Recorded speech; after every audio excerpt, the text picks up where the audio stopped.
Hey guys, welcome back to my channel. Welcome to RealTalk Bougie. Guys,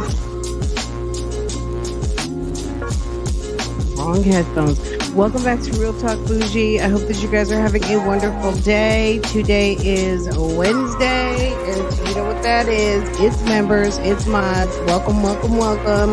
I hope that you guys are ready to get into it. Let's talk about some stuff.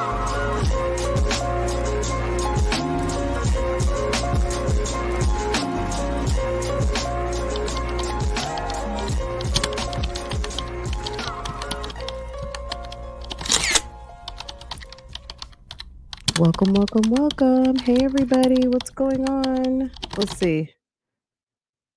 Okay. And you know this, Mimi and Old Man Johnson's Farm. What's going on? Getting here 1, 2, 3 first.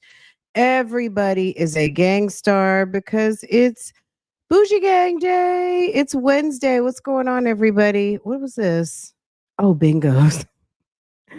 I put that in the chat. That was a long time ago. What was that, around 11 o'clock this morning? See you guys in a few hours. I have a meeting. I had a meeting, guys. I don't even know if I'm going to make it. I'm on the booster club. I don't even want to talk about it too much because I'm a little nervous. If I can do my recruiting efforts as the professional talent acquisition person that I am, and I can do my very best recruiting efforts, that I'm not going to need to be worried. But if it's not successful, if my recruiting campaign is not successful, I'm going to be selling hot dogs and chips at all of the games. So wish me luck. I don't even know how I ended up in this. I was quietly trying my best to kind of like, I don't know if I want to do this. But I know.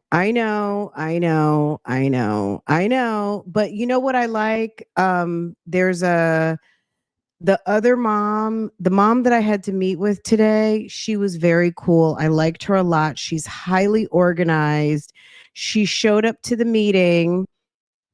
She is, I don't know if she's vice president. And I guess we should have cleared titles. I know my title, which is El Presidente.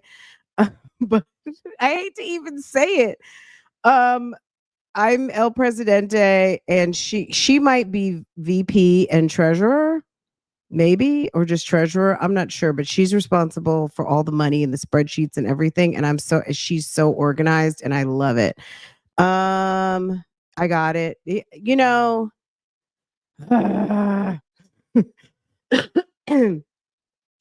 Anyway, yeah, so that's where I was a day after a pretty serious oral surgery. Um we met at McAllister's. I hadn't been to McAllister's in years, and I had a baked potato, and it'll probably be another long time before I go back. I'm pretty cool with applesauce right now and pudding. I'm still not. I don't think my mouth is still too tender to chew, chew, chew. Okay, you guys tell me what you want to do. Someone sent me a video from the soft white underbelly. Um, maybe we can get to a little bit of it. I don't know. You guys said you wanted to look at some Wade videos. I don't know if we want to, like, if you guys have already seen the Wade videos, it's so heavy. I know you guys wanted to hear, you guys mentioned, a few of you guys mentioned Mila and Melisa and wanted to know more about that whole thing. And we could go over and listen to Don't Start Without Me. Absolutely not, girl. We're just talking right now. And thank you for supporting. Thank you to everyone who's in the chat, everyone who's watching. Hey girl, hey guy, hey. And there's still lots of I'm still trying to get my way through all of the comments. There's so many comments I haven't even been able to put a heart next to. So my bad, y'all. You just know that if I put a heart next to your comment, I've read your comment. If I haven't put a heart next to your comment yet, I haven't read it. But whether I agree, disagree, if I put a heart, it means for me, it means I read your comment. Did you see the video Chronicle Speaks did today? I didn't watch it. I saw she put up a video, but I'm going to be honest. Before I go live, And before I have done what I need to do for the day or at any point, so I'm going to be honest, it's no real. I don't like to watch too many creators' videos on the topics that I'm covering because I don't want their content in my head. Like when I bring you guys something, I want it to be from me and not because I heard or saw something on someone else's channel. I try to avoid doing that. I mean, I do watch Chronicle Speaks channel. And I did see the alert for the video. I saw the thumbnail and everything, but I purposefully did not click on it because I hadn't even gone live yet. I didn't know what was in the video and I didn't want to, you know what I'm saying? Like I don't use other, not saying that you're saying this at all, but I'm just saying this myself. That's the main reason I don't ever, I don't, I just don't. For the main reason of my creativity. I feel like if I stay away from watching other people's stuff who's doing the exact same thing, especially if I haven't like reported on something yet. So I don't know. I don't know what she had in it. I'll probably watch it over the weekend. You know what I'm saying? Um, but yeah. And then sometimes I just avoid it because I feel like when everyone's reporting on the same thing, it's hard to um everyone's bringing their spin on maybe some of the same information. And I just try to avoid getting other people's opinions in my head or information that I may not have been privy to myself. So I just want to bring what I sourced on my own.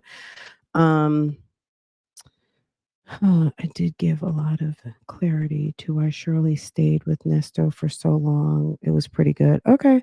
I feel like for me as a woman, I know why Shirley stayed with Nesto, and that's because that's what she wanted to do. You know, at the end of the day, I don't think he had her tied down to a bed. I think Shirley was there willingly and knowingly, and he provided her some comfort. And I do believe that he was the help. He might not have been the help like he was Bentley Farnsworth. I think that Nesto was the damn help. He drove her. When I say this was funny, someone, we know Shirley drove around in the back of the car sometimes, not all the time, but just sometimes, right? I don't think that uh, Nesto was chauffeuring her as in backseat driving all the time, but I do think that he, she enjoyed having that traditional kind of my husband's going to drop me off or my husband's picking me up. My husband, thing like she had a very attentive type husband, right? I think that he was somewhat of the help. Miss Ma'am never really seemed to pick good men ever. Shirley just needs to date and not be serious. Shirley is, and look, no one take any offense because I know we have a very diverse um, grouping of beautiful women and men in our audience. And Shirley is of a certain age at this moment in her life. Um, it's uh I agree with that statement, Vicky. I just don't think it's prudent. I also think that Shirley has spent time, a lot of time prioritizing. Well, this is an opinion. I can't base this on facts, right? I feel like at least the last 10 years, 10, 12 years, her association with Ernesto Williams, when your daughter's in her 20s, I think diverted you in a direction away from your daughter where maybe you needed to spend some more time with your daughter. You know what I'm saying? Also, prior to Nesto, she let her job interfere with her relationship with her daughter, and her daughter was over there living at the mom, with the mom, and mom had significant influence over the daughter, and she had regrets about that. Why not, since basically you've spent the last 20 some years not focused on one of the most important relationships, which is the one that you created and birthed? Why don't you spend some time with her? You know what I mean? I'm not saying that Shirley doesn't deserve to have love or deserve to have another husband or a boyfriend or anything, but right now that you have, potentially and almost cleansed yourself of a very poor choice in husband and liaison as far as a man in your life and all of the things. Why not just focus on Shirley being happy and vivacious and successful, and spend time with that beautiful daughter of yours and those two grandchildren, because it's quite possible. Look, some people are just, Sheridan had children very young. Sheridan might not have had children so young, maybe if she hadn't felt like she needed to. I don't know. I don't know what her decision making process was into having very young children, having children at a very young age, but they're here, and you're lucky at 70 to be alive and have resources and be at a position where you can really enjoy them and have a peaceful household now, where you don't have some strange man coming in and out who's running up and down the road, bedding down all kinds of females and being arrested all the time. You have extricated that type of nasty ass energy out of your home. Now you can have your children in your house worry free and not have an accused sex offender in the midst. Period. So I really think that this is her time now to focus on her family. I really do. I really think it's time to focus. Like, my daughter called me today. I was at the booster lunch and she called me to check on me. And I was like, thank you, God. Like, just in my heart, it's going to choke me up a little bit. In my heart, for a second, her voice sounded so sweet and so kind. And she just called me to say, Mom, I was just checking on you. How are you feeling? That was so sweet. That's made like all 13 years worth every single minute of it, just to hear, just to know that I put that energy out there in the world, for that to come back to me, for her to call me on her phone, on her little break, and ask me how I'm doing. And she was just calling to check on me. And she said, I love you. And it was so sweet. And I really appreciated that. You know what I mean? And I think sometimes, um, we can let things interfere with some of our most precious relationships, even if some of those relationships can be difficult. I know Shirley has said that she had a difficult relationship with her mother. And lo and behold, guess what? Guess what happened? She has a difficult relationship with her daughter, right? Or had a time where there was a difficult relation. Hey, Sharon, you know what I'm saying? So that's your opportunity, because you know what? Maybe if she works out her relationship with Sheridan, even though her mom has gone to be with the Lord, maybe she can give some forgiveness to herself or her mom and extend some grace for whatever she lacked or whatever the challenges were within her relationship with her mother, and find those answers in her relationship with her daughter and be a great support. Because being a young mother with limited resources, even though Sheridan is quite beautiful, she's tall, she's got her own business, she has a lot going for her, right? She has a mom who is alive and able to help her with things. Thank you so much to all of my supporters. Thank you for making it official, sis. I appreciate you. So for real and true. Thank you so much for becoming a member, renewing your membership. Thank you, sis. Um, yeah, I really, I'm not against Shirley going there, but I would hope that Debbie and all of the people that really love her. Hey, Miss Hope, how are you? Anyone who is not a member and you want to chime in, go ahead over to Facebook with Hope or Jasmine or anyone else who is over there watching on Facebook, if you want to drop a comment, because you definitely have options. You can renew, you can join, you can drop a super, and you can go right on over to Facebook. Please like the page And once you like the page, jump into the chat. So there's options. So don't feel like you're iced out for the day. Your chats will show up on my screen, and I can click on them. So shouts out to all of our friends watching over on Facebook right now. Okay, but yeah, Shirley. Um, I'm not surprised. I haven't, like I said, I haven't seen Chronicle Speaks yet. I'm a member on YouTube as well. Thank you, Miss Hope. I appreciate you. Um, I just but yeah, I will definitely catch it because I certainly support her channel, and I'm very much subscribed. I just didn't want to click on it right away because I didn't know what she was talking about. And I was still kind of like not knowing what I wanted to talk about today because I mean, I think we're all anxiously waiting for the trial and all the pretrial stuff to get started where we can get some new, new, more interesting content rather than Sonia complaining all of the time. Thank you, Sharon. Thank you. I just feel like we're kind of at a little bit of a crossroads right now. And of course, we're still getting phone calls, but even phone calls from prison, they're expanding and they're expanding to their content and bringing different characters to the YouTube streets, different people. And like I said, I wasn't really sure what I wanted to talk about today.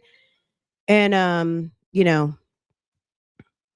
and you guys are very open in expressing your fatigue. I'm gonna say it a different way. I'm gonna You guys are tired of ponytail.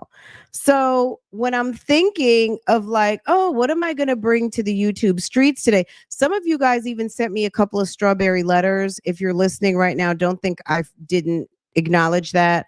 When I was sick, like the last 2 weeks, I've got a bunch of stuff you guys have been sending to me. And there was a strawberry letter someone asked me to get to. I just need to get back into my DMs and my email. If you've emailed me, I apologize. I don't even think I've gotten there yet, just to be honest. I need to check my emails and make sure I haven't missed anything from you guys. But I was into Instagram last night and this morning. So any of you guys who've messaged me, you probably either got like at least a heart back or I've answered you something. Y'all know Sonia is going to be mad when the spotlight is completely off of her and no one cares anymore and no more red martini. Girl, take your ass back to the red martini and see what happens. Um, I'm immature and want to laugh. Can we call Sonia's names? What, ponytail, bonytail, semicolon, dash, mistress, side chick, girlfriend? Hey boo boo, how are you, sis? What's going on? I agree, but making up for lost time with Sheridan should be emotional and not material. Shirley may have established that relationship, but Sheridan can stop it. I do think because I am on Sheridan's Instagram page. I did get some stuff from Sheridan's Instagram page not too long ago. Her and Shirley have been doing their damn thing. I have to bring that to you guys. I don't know, maybe some of you guys have seen, not seen, I'm not sure. But they've been doing their damn thing, and it seems like everything. Hold on a second. What?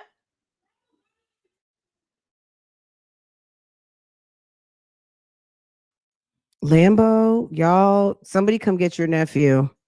Y'all's nephew is bad. Okay, so Lambo has not been what do you call it? Castrated, fixed. He hasn't been fixed, and I think we're gonna have to do that. That's the next step. He's gonna have to. He's too wide open, and Portia can't catch a breath. He wants to be in Portia's face all the time, licking her front to the back, um, all of the things. He's nasty Lambo, and he likes to be up in her face. He wants to stand over her because he's way bigger than her. And yeah, it's bad. So he's a little, I don't want to say he's aggressive in a bad way, but he's a boy dog and he's got to calm down a little bit. I really didn't want to take his manhood, but Nephew, yeah, nephew is nasty. He's nasty. Portia can get about it, but Portia's like 10 pounds. You know what I'm saying? I mean, if she's 10 pounds, Portia is puny. Portia is a boo boo mini baby. And Lambo is like a good medium sized dog. Um, Lambo is really cute. He's so handsome. He's so masculine. Like he looks like a boy, right? Um, he's very cute, but he's bad as I don't know what. It's like Lambo, can you please give us a break? You like the name Lambo? We did too. Um, what was I saying about Shirley? Sure, yeah, sure. I think you guys, look, not you guys, but let's say the greater, people see Shirley and people think, not Shirley Strawberry. She's such a dignified, well speaking, very bougie sounding lady. She would never. I think that was the shock last year when it was like, Shirley Strawberry's husband is in jail. What? Bullet House. What's up, Bullet House? Um, I think it was a shock to everybody's system when we heard, right? Like, no, was anybody here not surprised? Like, I wasn't. The thing that I wasn't surprised, she's a woman, right? And women get digmatized and women get fooled and swindled and flim-flammed all the time, right? Um, but Red Martini is being evicted right now. It's all over IG and Twitter. Everything is on the curb. Stop it. How do I find it? Do you have any links, Jet Black? Would you guys like to see? My stepdad's name is Nelson. Why did I keep calling him Nesto on vacation? I can't get away. My mom just laughed because she knew. Cute. That's so sweet. I mean, I do Lambo is yeah, sometimes I mean Nesto's name has been mentioned in this house by mistake a couple of times. Typically at Lambo, but who is Red Martini? The Red Martini is the name of the nightclub that Madison and Sonia frequented. We're going to have a test.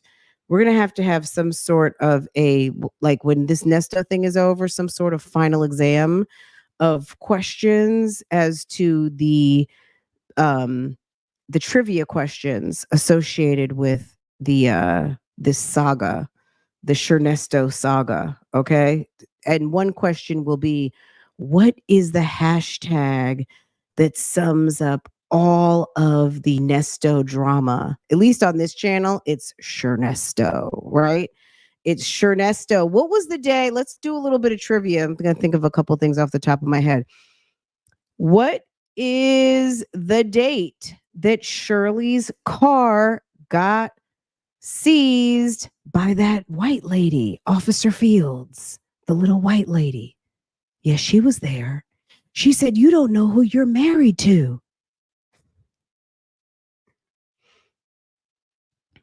Let's see who gets it. Okay, Friday Child gets a Cash App.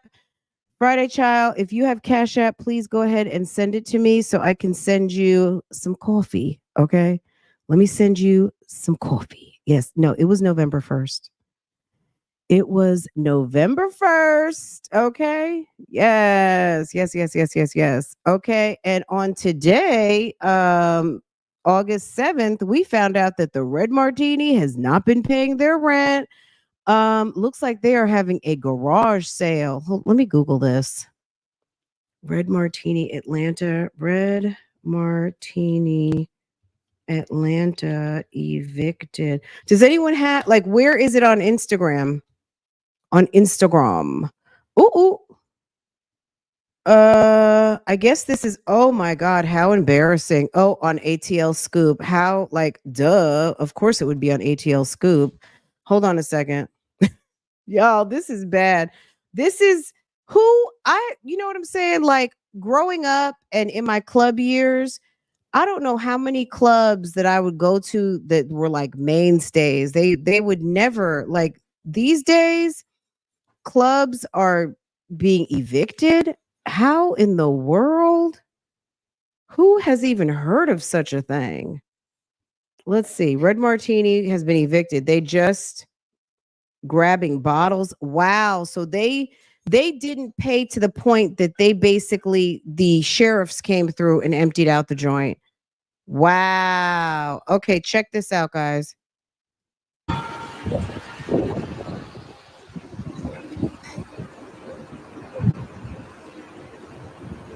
Everything. Wow, Red Martini.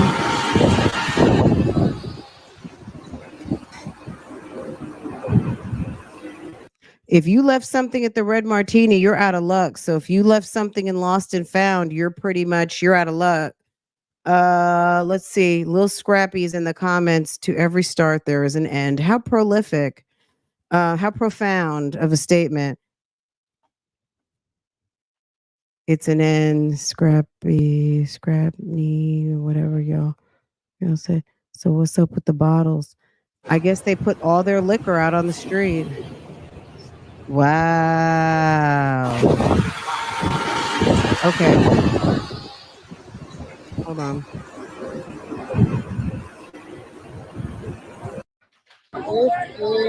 No, ghetto.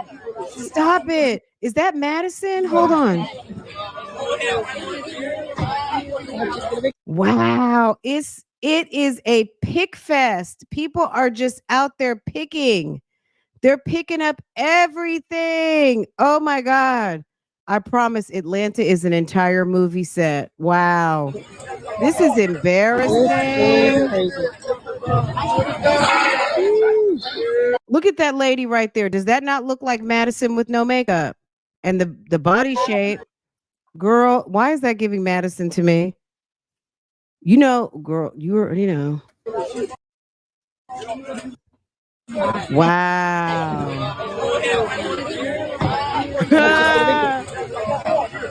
Who is out in their freakum dress early in the morning? This is so ghetto. Ooh, child.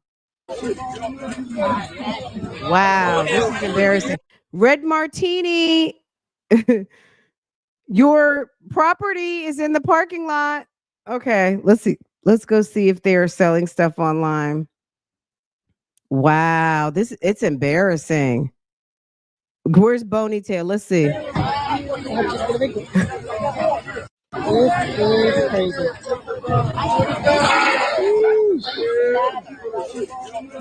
Ooh. That is embarrassing. And what's the caption say? Current situation outside of Red Martini after getting evicted a few hours ago. Someone said, Trump, come get your people.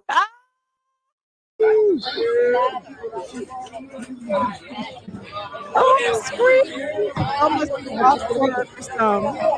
Y'all split corny and wrong for this. At least let the owners get what they want, considering they paid for it all. Once they put it out on the streets, that's it. The same people blames everything on the government and white people, but see the way they stealing the stuff from a business. Look, they've been put out. We don't even know if Red Martini. Why did Toya Johnson like this post, y'all? Toya. Little Toy, Regine's mom. Look at that. You see how people are. Girl, ghetto. Sis sat up there and liked the post on ATL Scoop. Okay. Who else said that? Where else is it on the internet? Is it on the Shade Room? Who's in the corner? Let me see. This is look at that girl in her Saturday night dress. The funny thing is what is that? Is that a Dollar Tree or what? The red? That's not Dollar General. What is that place called with the red? Who's got the red carts? Farrah said Target. That is not a Target cart. Costco. I don't think it's Costco. A red cart. I feel like it's what is that place called? Family Dollar. That looked like damn what's her face to me? Madison.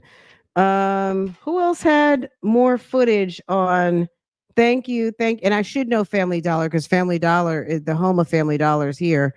Um, I think that's a Family Dollar buggy. They getting some oranges. This is called stealing. Look at that. Look at that. They got some Malibu in the basket. They got some Hennessy. They're taking look at that bottle of Tito's right there. Sis with the cornrows to the back. Sis is fully filling up her buggy with the expensive stuff. Okay. Okay, y'all. Wow. Look at all that. Look at Madison. Look at this girl with her dress on. That lady is too small. Oh, you think so? Yeah, Madison is tall. She is. She was towering over everybody else, right? Is that a Trader Joe's buggy? Okay. Isn't that Trader Joe's in the back? Yeah, so that's where Trader Joe's is right there. Okay. Mm-mm-mm. Hold on. Okay. Let me see. So Red Martini, did they hashtag it? Red Martini? Let me see. That's embarrassing, Red Martini. Do better. When I saw the video, no one was there yet. Where did you see that? Was it on ATL Scoop? That's embarrassing. Most underrated place in Atlanta. Oh god. Let me see. Mm. Okay, let me search and see if I see Red Martini anywhere. This is bad.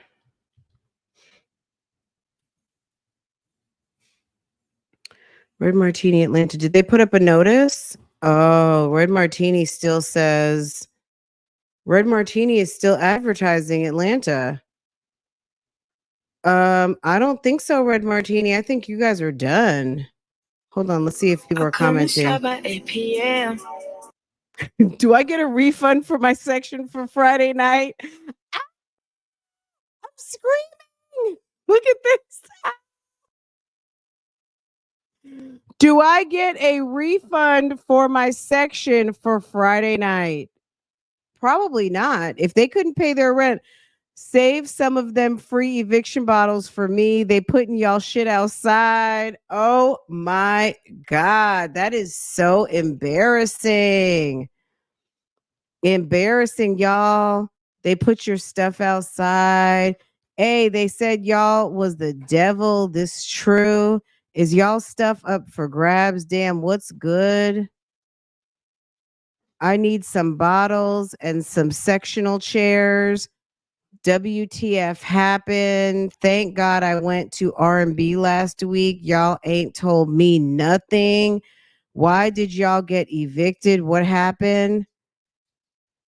Huh. Well, we can always find out. How about we go ahead and see if we can find a dispossessory for the Red Martini? How about that? Um, mm. Embarrassing. Embarrassing. ATL Scoop, Red Martini. Uh Squatters take over Georgia. Okay. Yeah, Red Martini. Oh well, Red Martini two shot in fight outside Red Martini. Red Martini might just be a public nuisance. I mean, you got the judge getting into a fight out there. You've got shootings and all kinds of weird stuff. Maybe they're a nuisance. Let's find out. Let's see what Fulton County is saying. Maybe there's some sort of a public nuisance and lease violation, something of that nature, and they just are done with them. Um, they're not a good tenant. Let's see. Um, oh, Sonia passed over ownership. Oh God, she's such a weirdo. Judge probably was letting them skate by. Let's see. I don't know if it's going to be under Red Martini. Is their name? Is there a dispossessory for Red Martini? I wonder who owns Red Martini. Okay, that's something I have to research. I'm gonna have to research that more. Red Martini owners, Atlanta. Michael Urchin is an account manager. Chris Ekman. Oh no, that's not. I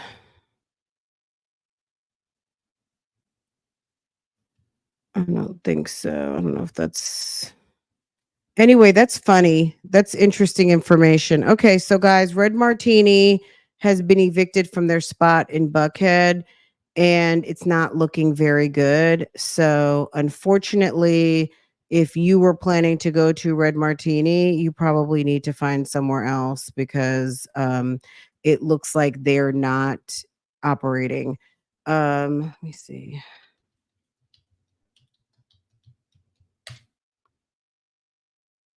Oh, and Friday Child, did you send me if you can send it to me, if you are on Instagram, if you could send me Instagram, your Cash App so I can, it's Ali Ibrahim.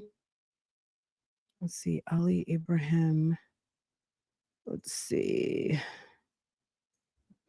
Ali Ibrahim.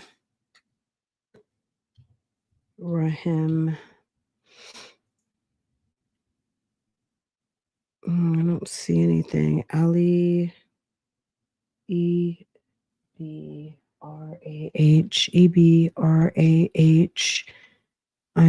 I don't see it. I found it. What? What is that?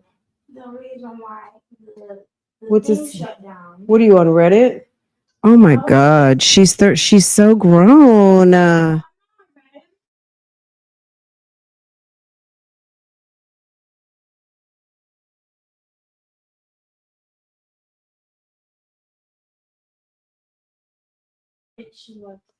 And what's the information say why they closed? Are you seeing the eviction too? Hold on, let me see. Play the video. Happening now. Is that everything? What does it say? Everything Georgia? Yeah. Oh my God. Farrah's over here Googling. Farrah got a new computer for her birthday, and we're set up like we're like an office. It's like Jenner Communications over here. It's like Farrah's right next to me. She has her own. Farrah has an adjustable desk. It's not impressive or anything. And my desk is very messy. So I really kind of don't want to show you guys, but she has a adjustable. Ew, what is this?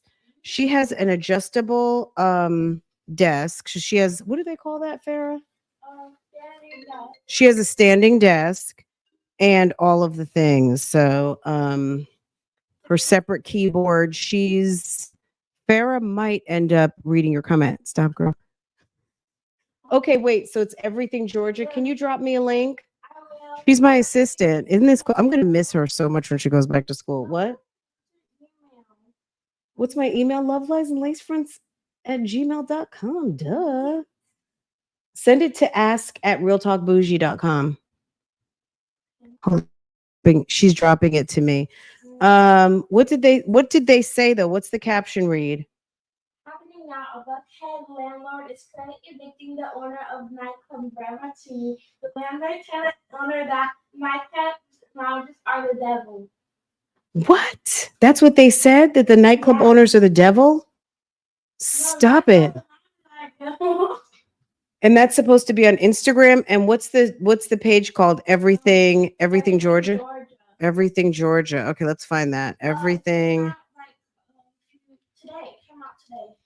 And it's spelled Everything Georgia. Yeah, that's the name. This might be it right here. Is it everything underscore? No. No, it has like the shape of Georgia. G in like. No, what's the address? Oh, GA followers. Hold on. Capital G at G. Oh, it's at George VA followers. Got it. Okay. Okay, hold on, guys. GA. It was an underscore? No, GA. Wait, my bad. Is that it? GA followers? No. It has to have one here. This one? No, that's not it. Oh. There it is. Oh my God. Embarrassing, y'all. Hey,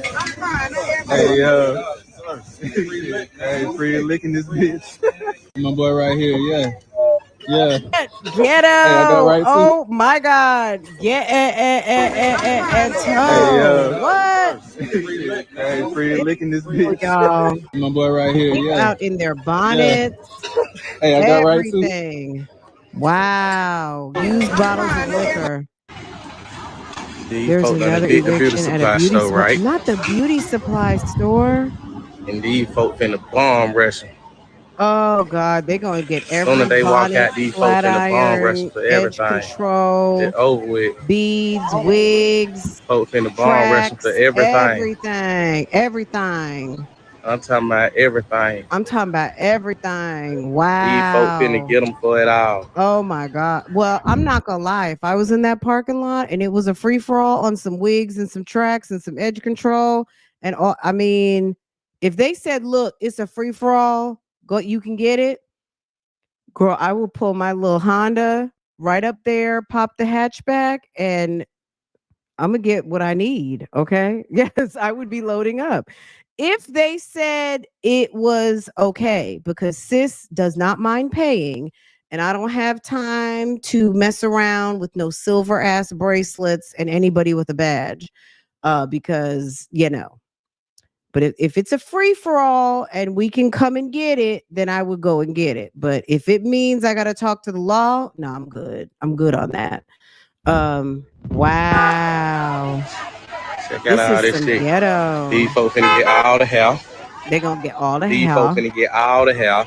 They're gonna get These all folk the finna hell. get everything as soon as it's over with. Wow. They like Y'all, a parade out here. This is happening And they right still now. coming. It's the And police they department that still says coming. stand back.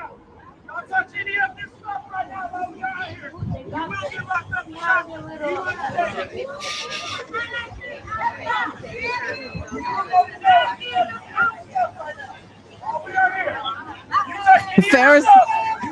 Ferris said, "Look at the lady with the clothes basket." Hold on a second.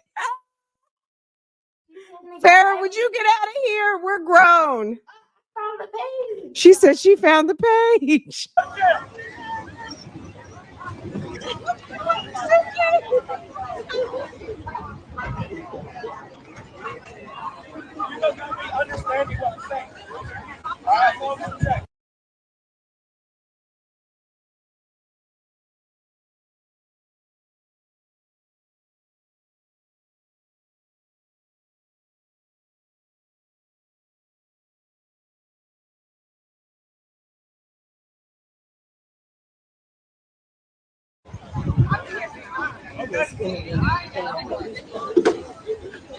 There's a wig in the parking lot waiting like on you. Club. These folk got baskets. They got their baskets, y'all, with wheels on Folk them. got baskets out here, man.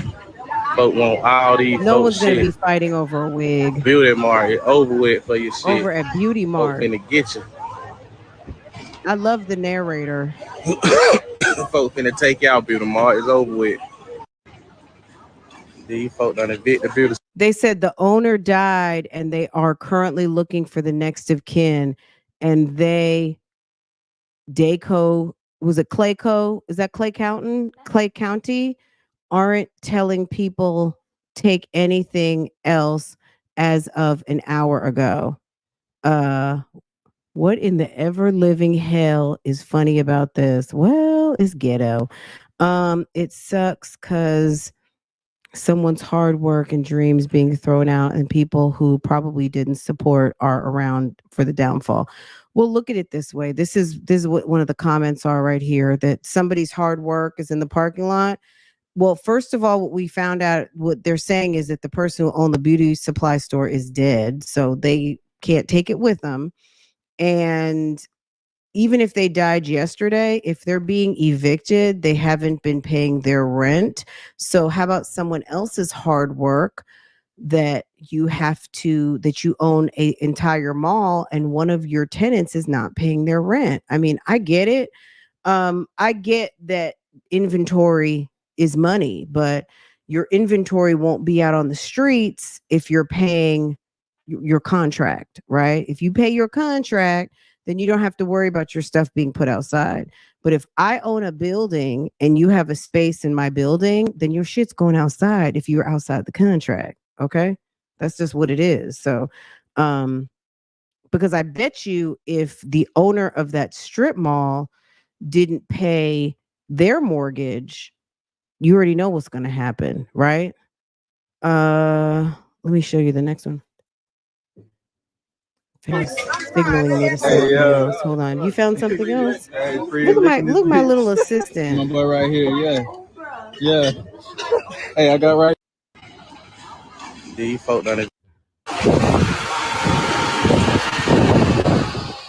Wow, this is outside the Red Martini happening now. Buckhead landlord is currently evicting the owner of the nightclub Red Martini. The landlord told the owner that nightclub and lounges are the devil.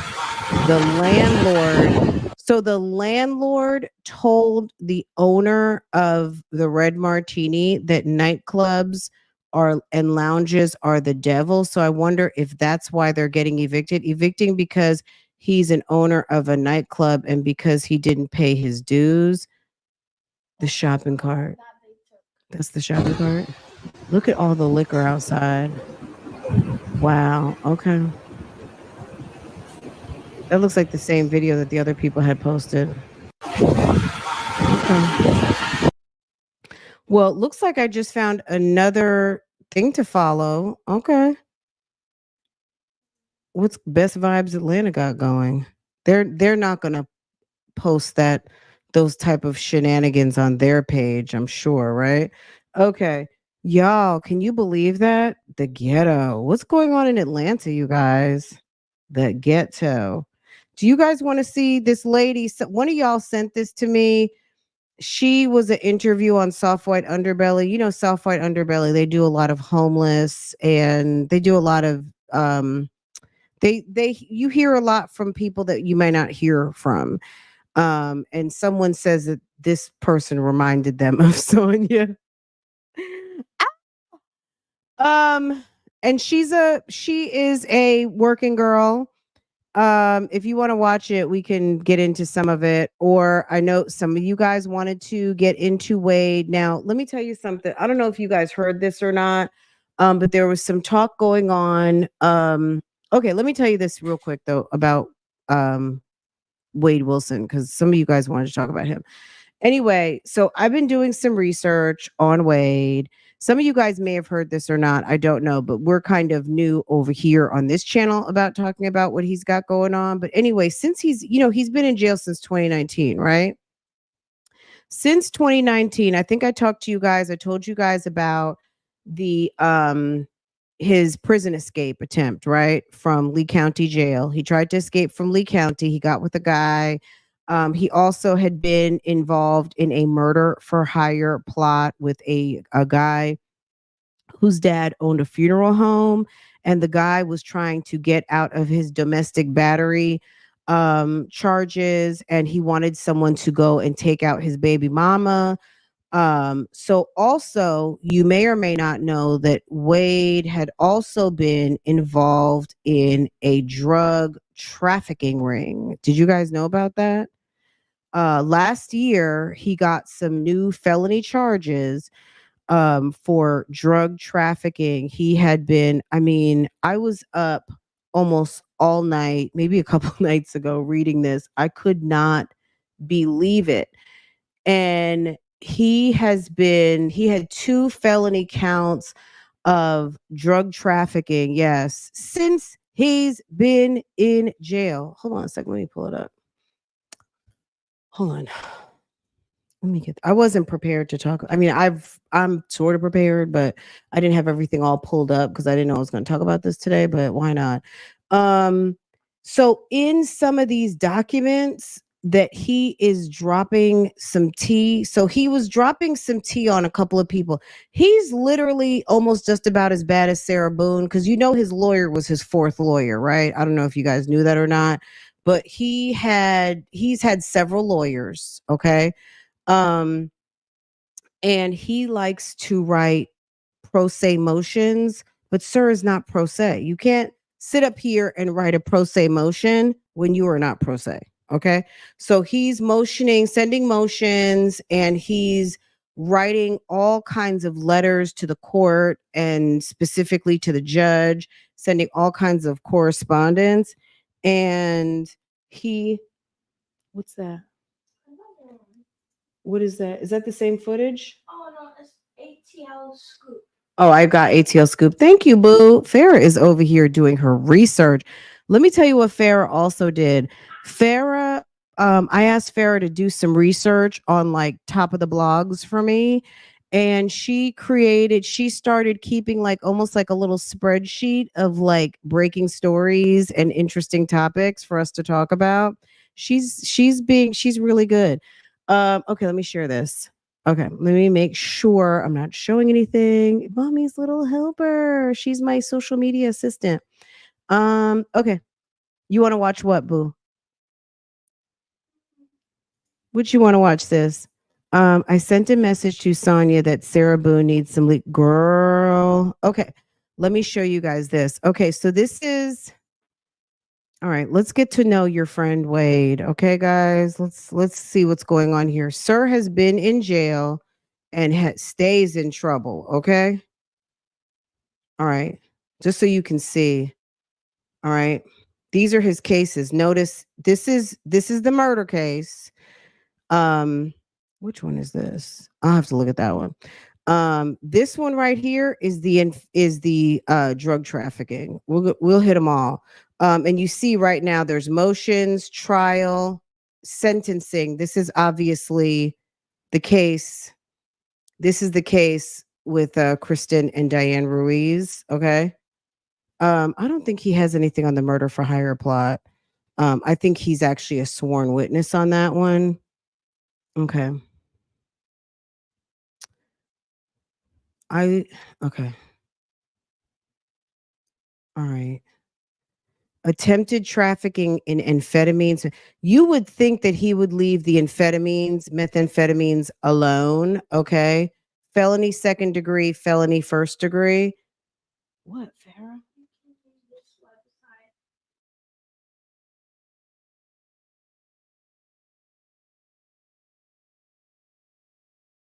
Okay.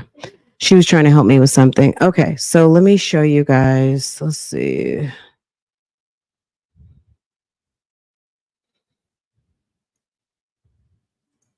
I'll pull this up. Okay. So this is what happened. This is the probable cause reading. Hopefully it doesn't have too much stuff on here. Oh, you guys can't see it. Okay, good. On April 20th at approximately 6 a.m., Corrections Canine Duty Jose Chimenez deployed Canine Coilo to conduct a free air sniff outside receiving area located in Main Jail on MLK Boulevard in Fort Myers due to information that narcotics were being placed here. Am I at the first page? Yes. Okay. Canine Coilo gave a positive alert at the southwest corner out of the receiving area where landscaping rocks are laid. Canine Coilo began digging into the rocks and landscaping mesh. The gray grocery bag was recovered, which had 2 Ziploc bags. Thank you. Thank you, codename Nikki. I appreciate that. When I read through this, as long as I see that there's no addresses or anything on here, then I'll show. I think I don't see any addresses. I just don't want to get dinged by YouTube because it's a effing drag. Okay. Hold on. Okay. K9 Coilo gave a positive alert at the southwest corner outside the receiving area where landscaping rocks are laid. K9 Coilo began digging into the rocks and landscaping mesh. A gray grocery bag was recovered, which had 2 Ziploc bags inside. Each Ziploc bag contained loose cigarettes, suspected narcotics, blue baggies with crystal substance, lighters, alprazolam pills, the the the suspected narcotics both field tested positive for methamphetamine. In total, 59 cigarettes, 4 alprazolam pills, 4 lighters, and 18.77 grams of TPW of meth were recovered. Detective Frangie, Lee County Sheriff's Office Narcotics Unit contacted and assumed the investigation. Detective Frangie spoke with Lieutenant Anderson and the following members of the shakedown team: K9 deputies Chimelis, Hassim, and Deputy Simich were provided the following synopsis. The takedown team was alerted by an inmate trustee who wished to remain anonymous. The narcotics were being brought into the facility by inmate trustee Bobby Hitchman, a white male with the date of birth of May 1988. Utilizing the outside receiving area of the jail, Hitchman was coordinating with a person inside believed to be Lynette Acosta, a white male, date of birth February 1990. So narcotics drops would be made. Hitchman is then providing the narcotics to inmate trustee Daniel McClanahay, white male, October 84. McClanahay distributed to Wade Wilson, white male, with the date May 94. Ed Milson Martins, white male, believed to be in a relationship with Acosta. Which one was Acosta? Oh, Acosta right here. Acosta's up here. You see that? Acosta is the one coordinating from the outside. He gives it to Daniel. Daniel gives it to Wade. And then they also are dealing with this other dude, right? The shakedown team began reviewing Wilson's jail phone calls, which revealed he was speaking to a person outside named Bonnie Wiggins. Shay, if you're in the bushes, if you can find us some calls when he's talking to Bonnie, I want to hear the calls with Bonnie. Okay? All right? Hold on. Let me say thank you to our good sis. Thank you for being Nikki. Appreciate it so much. Okay, so he was talking to someone named Bonnie, a white female, date of birth December 93, about narcotics. Due to the suspected drops being made, the shakedown team has proactively reviewed phone calls and emails to and from inmates. ESU was contacted and cameras were placed in the receiving area. Due to the suspected drops being made, okay, so I already read that. On April 19th, 2023, phone calls were made between Wade Wilson and Bonnie. Okay. The verbiage was not direct, but implied a narcotics transaction would take place. A camera positioned on the courthouse. Could you stop? She is over here doing silly stuff. Facing the outside receiving area captured footage of an unknown vehicle parked at a bus stop at approximately 2:25 a.m. What are you doing parked outside the jail at 2:25 in the morning? On April 20th, 2023, an unknown person is then seen running to the receiving area where the narcotics were located. On April 20th, Detective Frangie was reviewing jail phone calls. A call placed by Wilson, that's Wade Wilson, to Bonnie at 4:16 p.m. Wilson was agitated because Bonnie was talking about where the package was left at the 3:30 minute mark.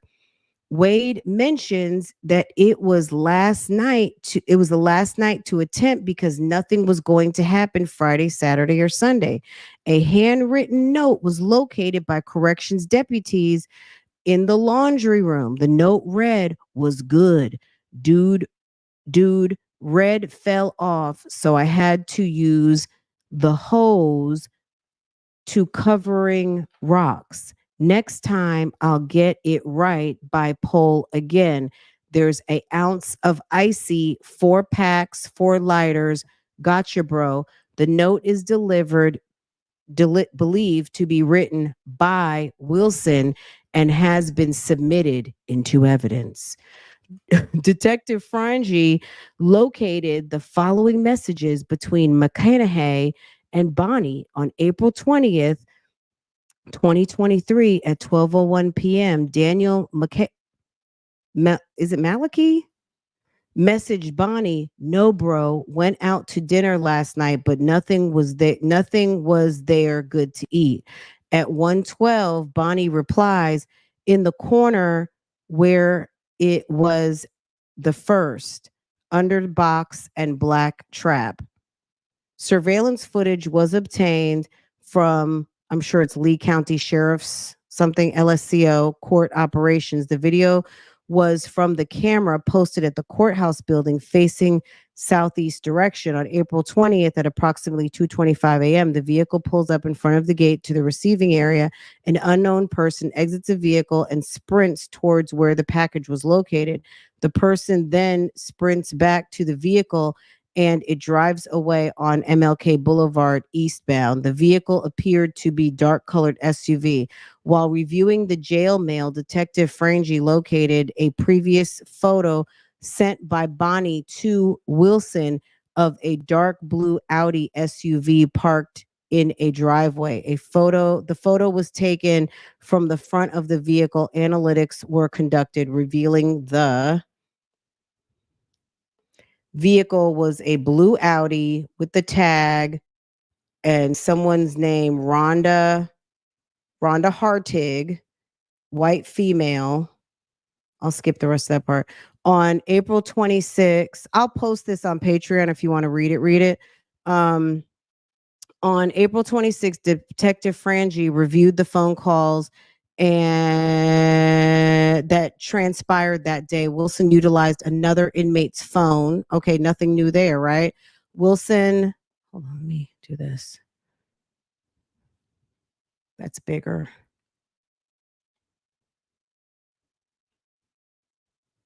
On April 26th, the detective reviewed the phone calls that transpired that day. Wilson utilized another inmate's phone, pin code, okay, Robert Hudson, and called Bonnie. So they're up on this type of stuff. Attempting to throw off any monitoring of his phone calls. The synopsis of the calls was Wilson speaking about previously selling Suboxone strips in the jail and Bonnie providing more to him in the future. Wilson goes on to ask Bonnie to message Hitchman, hold on, to open lines of communication for future drops. Noted messages. 426, Acosta and Bobby Hitchman. Acosta messages Hitchman, yo, what's up? What's going on? This shit. So, man, you wouldn't believe it. Have you talked to Red? They strip search me naked, shaking my head, shit real, but what's up with you? Nah, I have not. I'ma try calling you today. Take it easy, bro. Stay in touch, fam. We just got to be patient, big brother. I'm always working. I don't know, lay down like that. Whoa, LOL, FWM. I don't know what that means. Bonnie messages Hitchman on behalf of Wilson stating it was Wade. What are you doing? I'm still out here. Hitchman messages Bonnie 8 when can you do something? Body messages Hitman Saturday night can make it happen 100%. Hitchman messages Bonnie and states, yeah, so what happened to the last one? Bonnie messages, it's right next to the normal spot over just a little bit underneath the black sheet. Bonnie and Wilson. Wilson calls Bonnie from Robert Hudson's phone, minute mark 1338. Wilson asks Bonnie if she talked to someone because he might try to deal tomorrow. Wilson calls Bonnie from Robert's phone, 350 minute mark. What are you doing? Wilson calls Bonnie from Robert's phone, 445. Wilson states we'll try to call Red later, or they'll try to call Red later. 9:38 p.m. Bonnie from Robert Hudson's phone. 1:30 Bonnie advises that Red text her. Bonnie's voice is very low, making it difficult to understand. Wilson asks Bonnie to text Red and then states he wants her to check jail mail first to see what the other persons are saying. So basically, they're definitely using the phones and the texting system to do their dealings, right?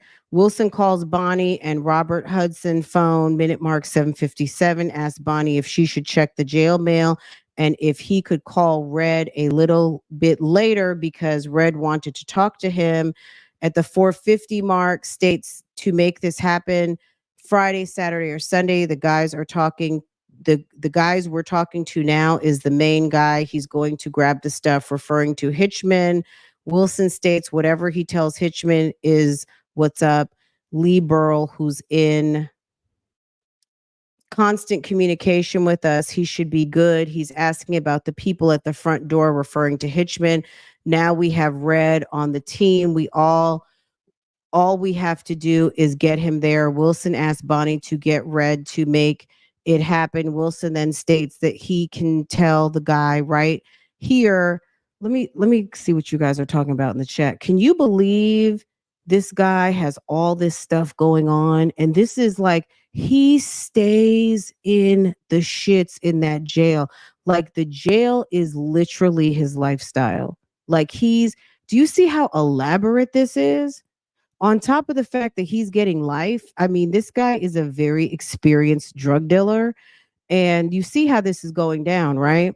So they're coordinating everything, right? There's a very much coordinated, and you know what, they could call this a conspiracy too, right? You know what I'm saying? If this was Atlanta, they would be up on some sort of a RICO, right? Asking about the people on the first floor, referring to Hitchman. Now we have Red on the team. What'd you say? Oh, okay. So like I'm cool. Fuck with me. That's like I'm good. Okay, I got you. I got you. Um he has nothing to lose. He has nothing to lose. That's why they put those people far away. Now we have Red on the team. All we have to do is get him. Wilson asked Bonnie to get Red to make it happen. Wilson then states he can tell the guy right here, what day, and he can grab it directly from Joe. Bonnie says Saturday.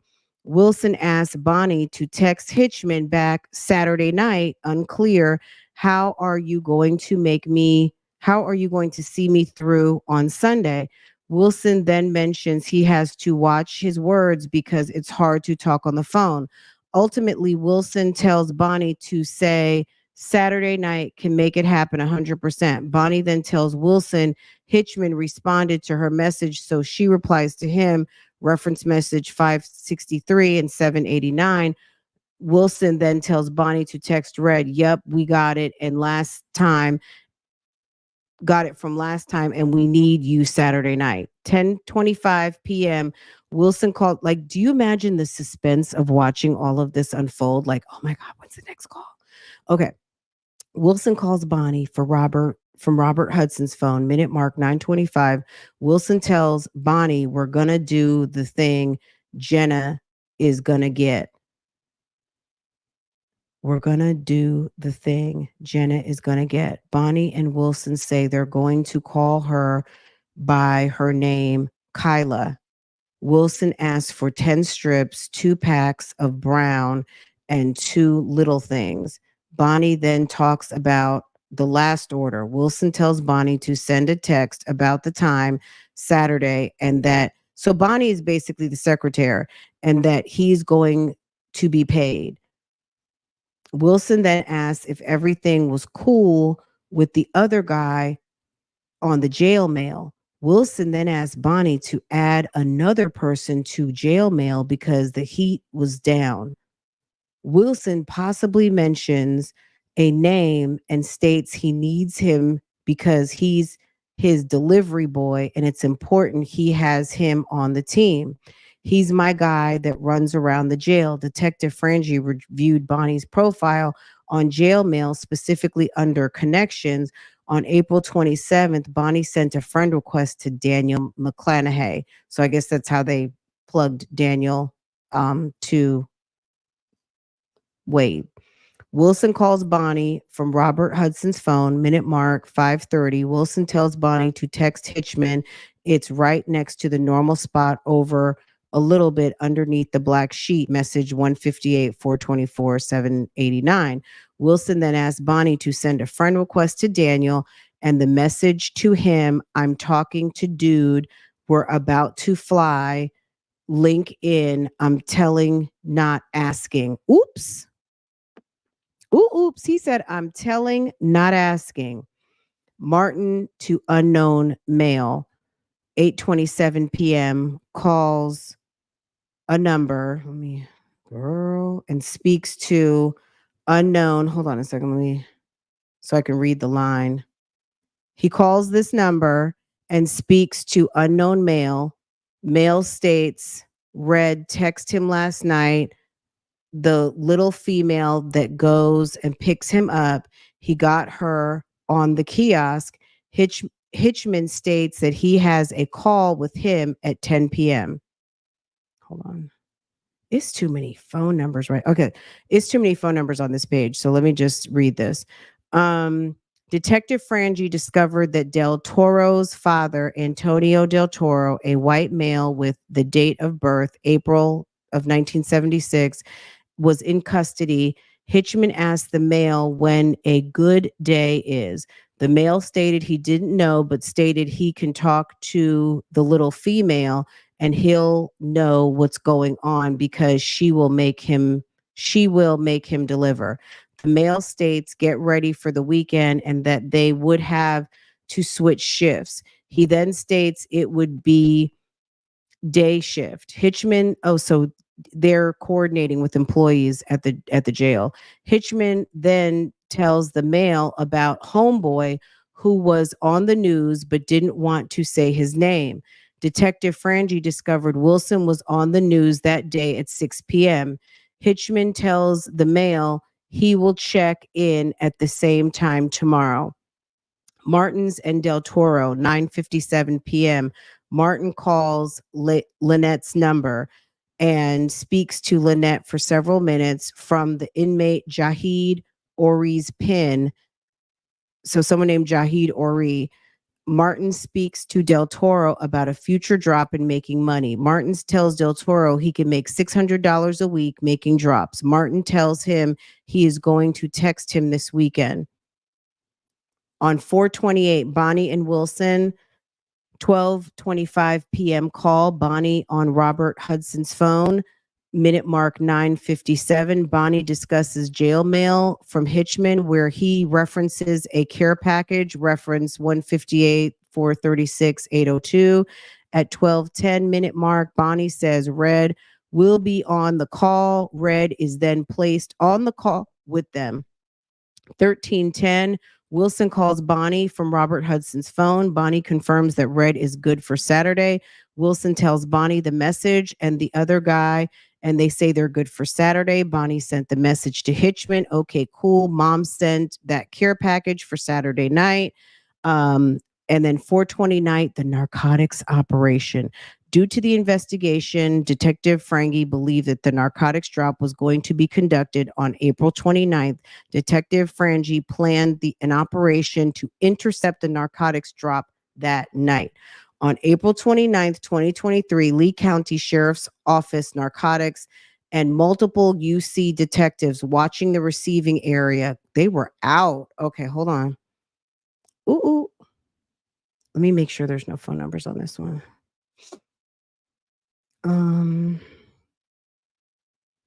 Okay, jail. UC detectives also conducted surveillance on Wiggins' home.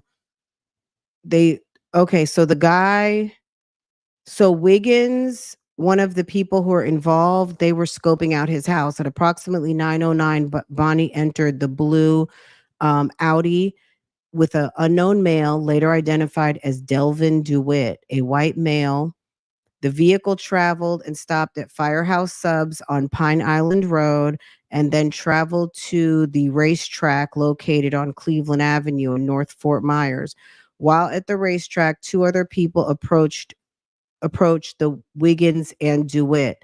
The other two persons were identified as Antonio Del Toro and Tamara Paul, a white female, date of birth September 11th. Baby. The four individuals stayed at the racetrack approximately 3 hours. At approximately 11:45, the individuals entered the blue Audi and departed to Martin Luther King Boulevard. The vehicles drove past the receiving area and made circles around the area. The vehicles returned back to Martin Luther King and stopped in front of the receiving area. Let me just make sure what this anything says. Uh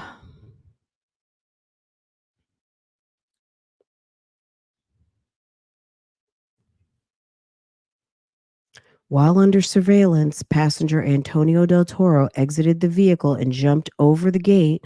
Del Toro then ran to the receiving area to the rear of the trash compactor. Once Del Toro exited the vehicle, the driver, DeWitt, circled the area and then returned several minutes later and picked up Del Toro. The vehicle then traveled north onto Business US 41 Bridge while detectives continued surveillance on it. The tactical narcotics unit eventually caught up to the vehicle, stopping it at the racetrack. All suspects were removed from the vehicle and secured by TNT Canine Detective Sin deployed his canine Atlas and conducted a free air sniff of the vehicle. Canine Atlas had a positive alert on the vehicle. Due to the positive alert, the vehicle was search was conducted. TNT Ocasio located 1.2 grams of TPW methamphetamines. Detective Ocasio located 9 grams of TPW fentanyl, methamphetamine, 11 strips of bupropion, naloxone sublinguals. Those items were found in gray bags in the front passenger floorboard under the front passenger seat where Wiggins was sitting. Detective Ocasio located 0.58 grams of TPW fentanyl, 0.28 grams of TPW methamphetamine, and in Paul's zebra purse. What? It was discovered that DeWitt was driving on a suspended driver's license. Girl, Paul had a zebra purse, okay? Narcotics detectives Cologne witnessed Del Toro make a drop. Once the scene was clear of the suspects, the narcotics drop was located behind the trash compactor where the two packages made of plastic shopping bags with tape on the outside.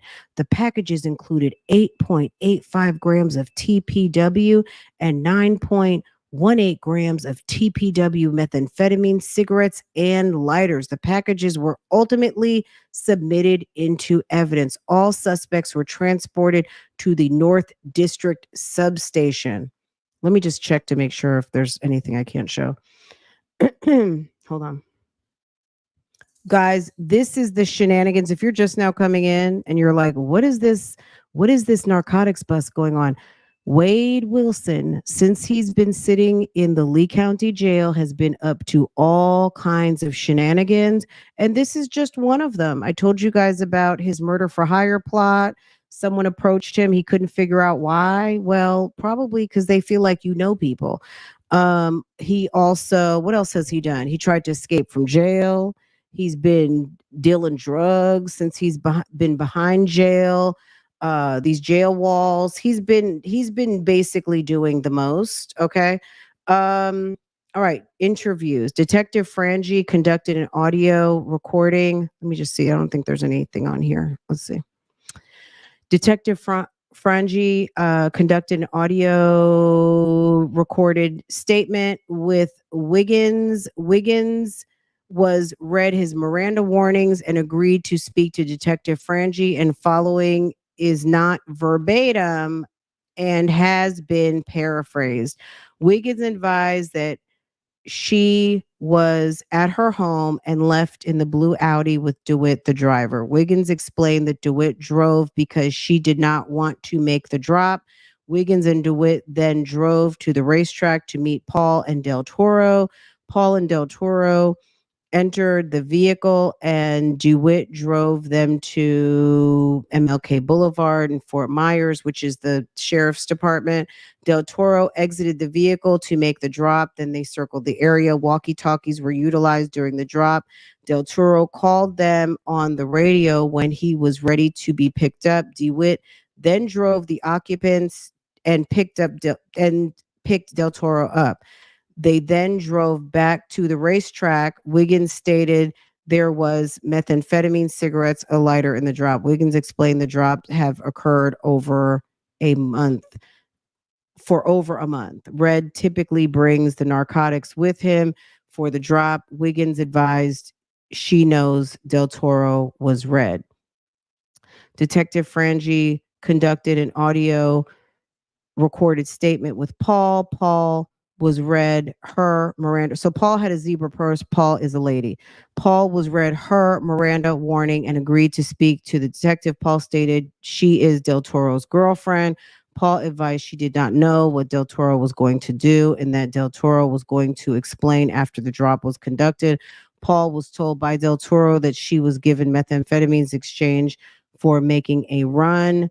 Paul did not have any further information about the drop. Detective Frangie conducted an audio recorded statement with DeWitt. DeWitt was read his Mirandas and agreed to speak with the detective. And the following, it's not verbatim, it's paraphrased. DeWitt explained that he was at the house and drove Wiggins to meet Del Toro and Paul. DeWitt explained he drove Wiggins because she was tired. DeWitt did not know that Del Toro and Paul know who Del Toro or Paul was, but met them at the racetrack. He then drove them to the sheriff's department.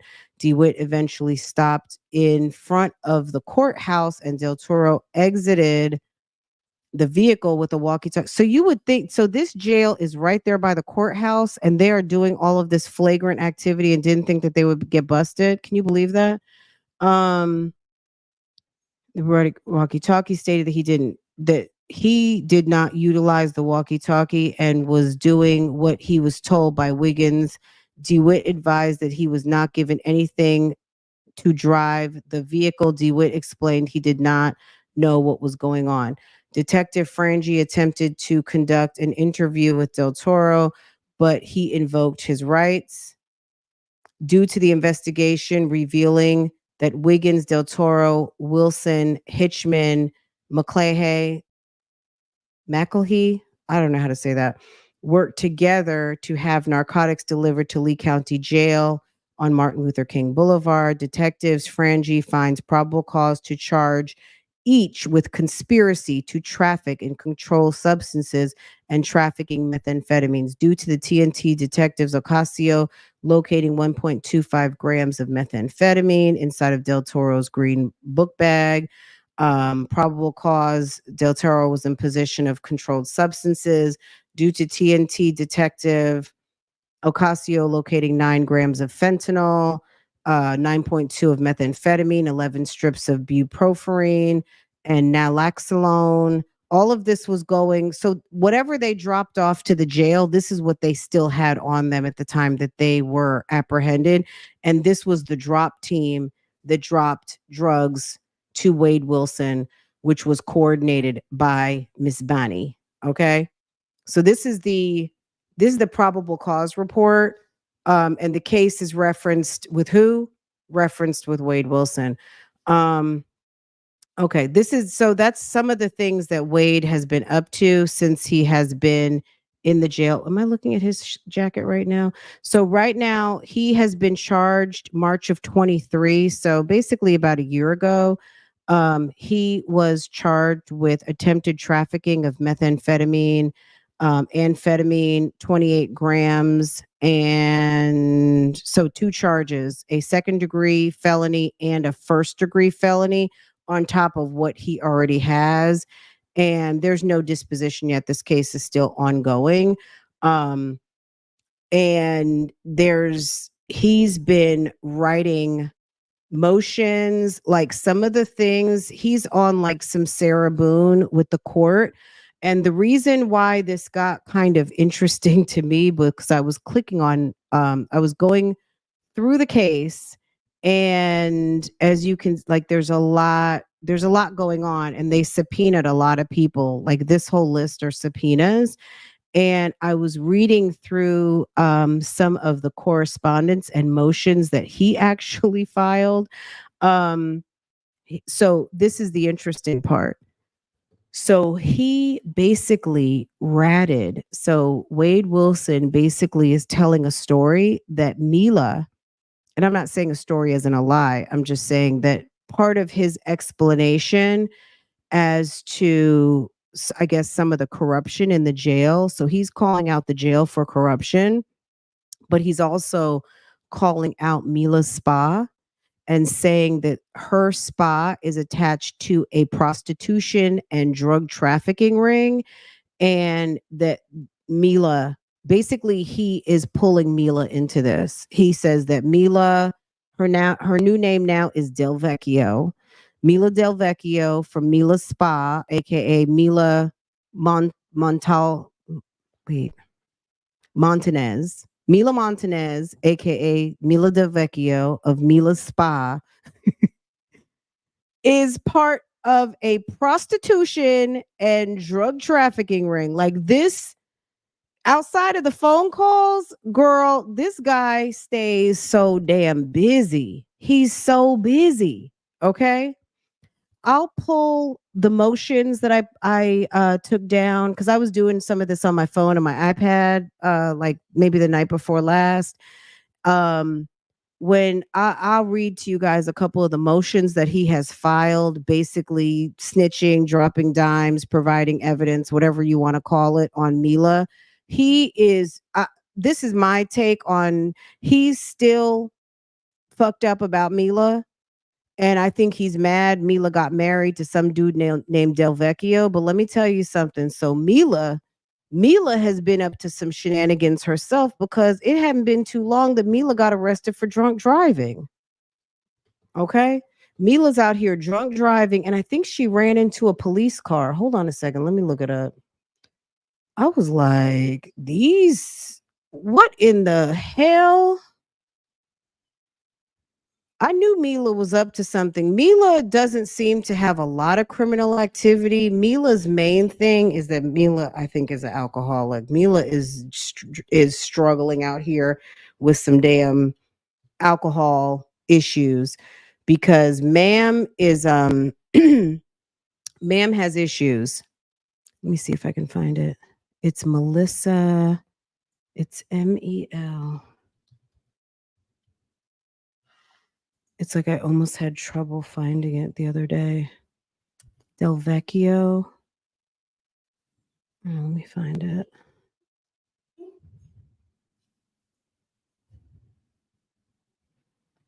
Just a second, guys.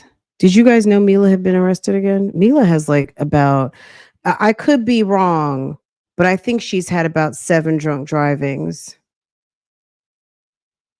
Oh yeah, no, Mila is Mila got some issues. DelVecchio, I think it is. Melisa. Is this it? Okay, hold on. Girl, Melissa was drunk as a skunk, okay? Melissa. Now, this is the thing that I mean, look, I don't know. I don't know what to say. She ran into a police car. Okay. She was drunk.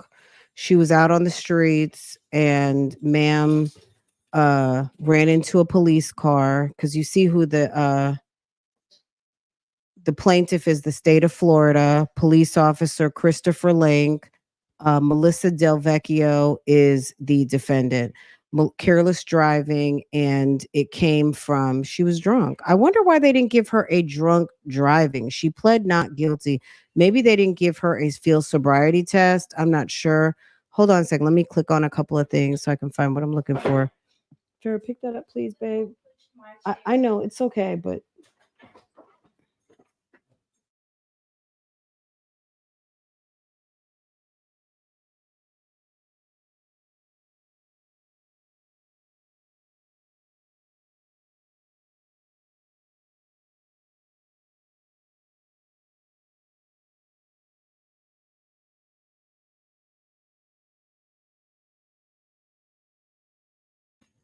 okay, I'm trying to find it. Continuance form filed.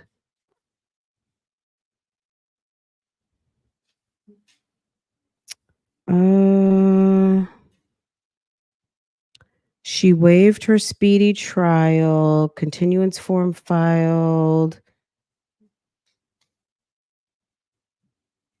Let me see. Court information. Just 1 second. Let me take this down. Original traffic citation. Case opened by citation filed.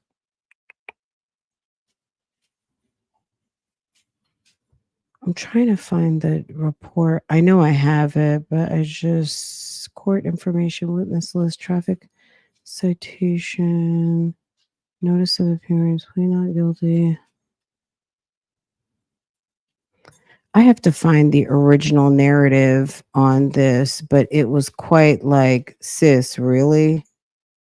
But I think she was careless driving, and it was suspected that she was driving under the influence.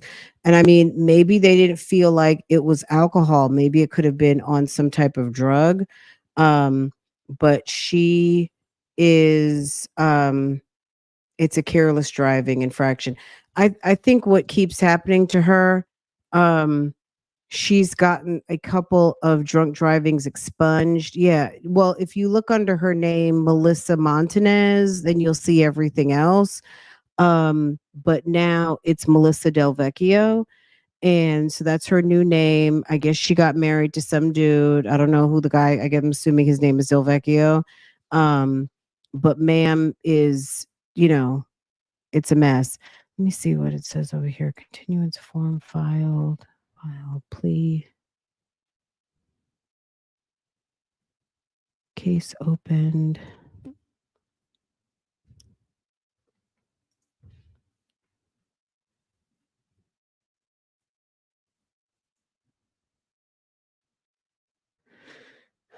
I just keep pulling up the same ticket. But yeah, who runs into a police officer? Who runs their vehicle into a police officer? Detective Frangie got a promotion off of me, and she still has a license. So that was, yeah, I don't know. I would imagine she still has a license. Is what's Glenn's last name? I do not know. Let me see.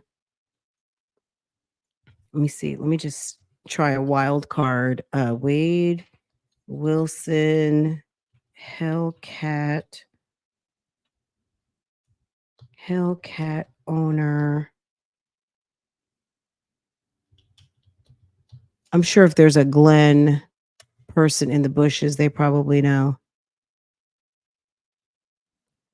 Let's see. Oh, is this in here? I just found the probable cause statement. What probable cause statement is this? This is, hold on. Let me make this big. Girl. Oh, this is the probable cause from that night. Let me see if it can I do a control F on here? Glenn. No, it won't search. Okay. Officer arrived at the scene and spoke with a female that was involved in a physical altercation. She was later identified white female Melissa Montanez. Montanez is another female, Amy Slobodazan. You know her, the friend. I'm sure if you watch the testimony, you saw her, Amy Montanez and Slobodizan are friends and have known each other for 6 to 7 years. Amy spoke to the officer McCormick about what happened in the sworn statement. Below is a summary of her interview to include, but not limited to. Fort Myers Communication received multiple 911 calls in reference to the same information. A caller stated that a male was fighting with a female and dragging her outside of the front of a business. The caller said the female kept yelling, "No!"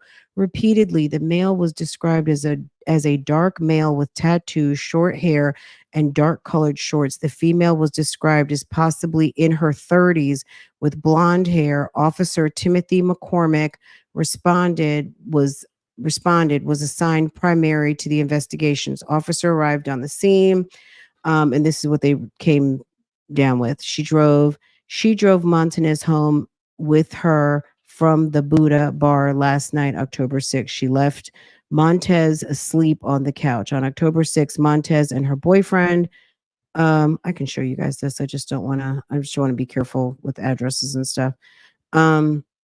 She drove Montez home with her from the Buddha bar, left her asleep on the couch. On October 6th, Montez and her boyfriend were in a argument and he left the bar. She drove Montez back to 2039 First Street.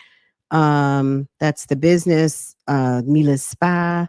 When they arrived at Montez's business, Montez's boyfriend pulled up in the parking lot. Okay.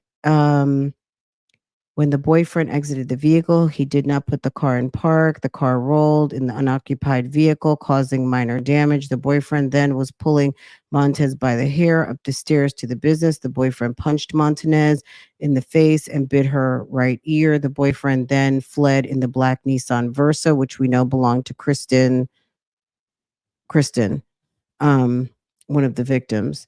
Montez also provided a sworn statement. She was with her boyfriend, white male Wade Wilson. I just want to make sure there's nothing else on here. Hold on. Get this. They have been dating approximately 6 months. They met through her ex-boyfriend, Thomas Williams. So Mila, okay, Mila. So you met Wade through Tommy, and Tommy was an ex-boyfriend, and she drives a 2015 gray Dodge Hellcat that was purchased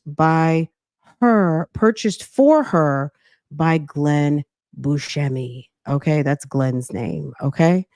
Wilson is a drug user and doesn't have a specific drug of choice, but is known to use cocaine and meth. Okay. I'll post this on Patreon if you guys want to read this. This is I hadn't seen this. I guess this is kind of like the arrest probable cause narrative. So this kind of has like just the factual police breakdown. If you guys want this, I'll put both of these. Let me download this. If you guys want this, I'll post it in Patreon. And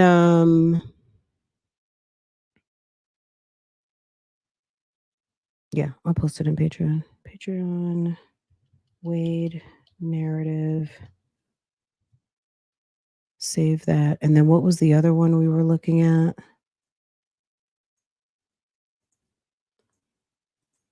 Did you guys want the and then this one, the shakedown at the jail? I want to see the I'll look for it.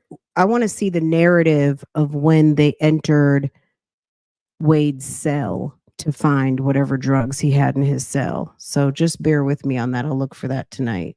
I think I have it. But there were several communications with him and Bonnie. Bonnie was like his go-to secretary, and Bonnie was helping him on the outside. Who Bonnie is to Wade, I do not know, honey.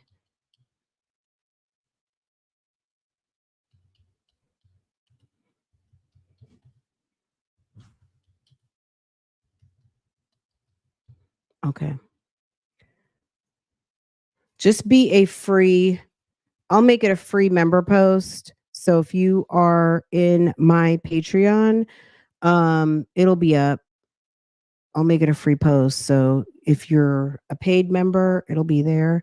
If you're not a paid, if you're just a viewer and you haven't like opted in, you won't be able to see it unless you opt in for the free membership. And I'll let it be seen. I cannot even pronounce that lady's name. The spelling, I know you're just joking, but yeah, Mila has been into the shits even recently, even as a married woman. But the funny thing is, I'll find the report, um, the narrative that Wade has taken time to sit down and write to throw Mila up under the bus, but he is accusing her of being involved in a drug prostitution conspiracy that all seems to go down and is operated through her spa. Now, is that unbelievable considering that these people, like what type of lifestyle these people are into? I don't think it's out of the realm of possibility. It's just interesting that almost 5 years later and life sentences and all of this stuff, he is salty about Mila and he is still talking about Mila, if you can believe it. Anyway, guys, I'm not going to hold y'all. This was fun. This was fun. I appreciate y'all so much. Did I see this one? Oh, that's so sweet. Farrah, you got $5 tip. She's going to be like, oh, can I have it right now? I'm going to have to give it to her. Thank you so much. I will hand her a nice $5 bill as soon as I get off of here. I appreciate that so much. It's very sweet. Thank you, Bougie Niece, for your research. Is this for Farrah too? Ooh, Farrah gets $15. What? I thought that was for mom.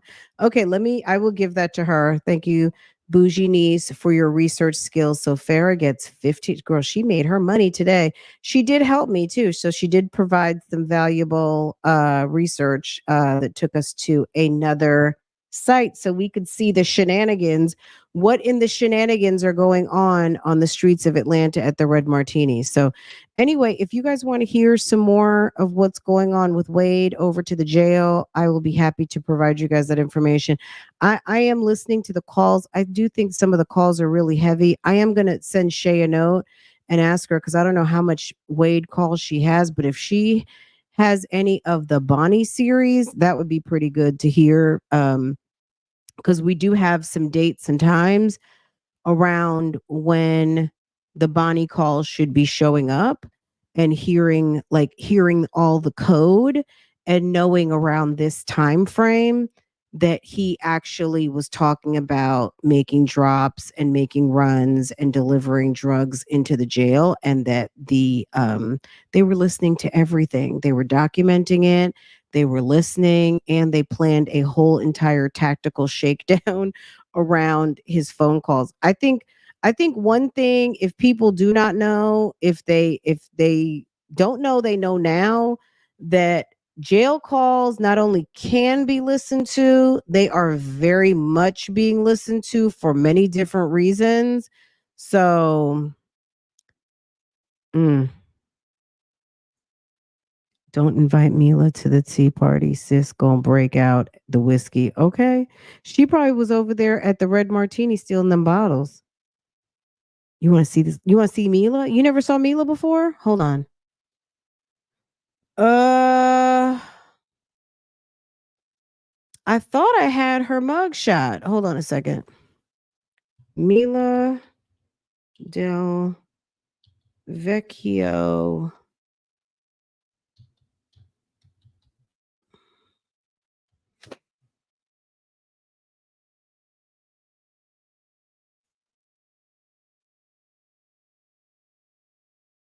Hold on. I got you. Um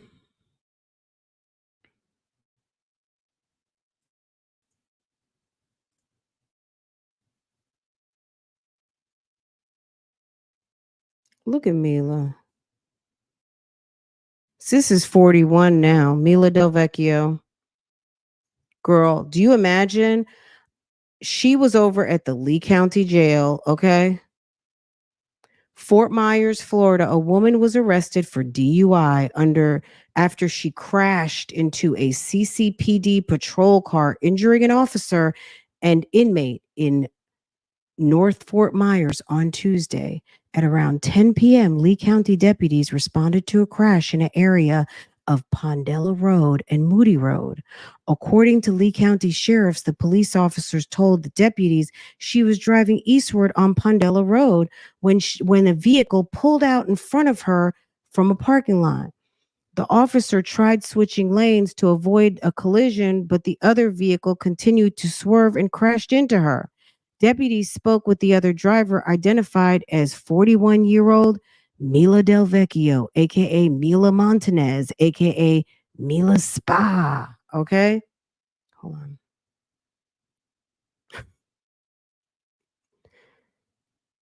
Deputies spoke to the other driver, identified as 41-year-old Mila Del Vecchio. She had watery, bloodshot eyes, and the deputies could smell a strong smell of alcohol coming from her mouth.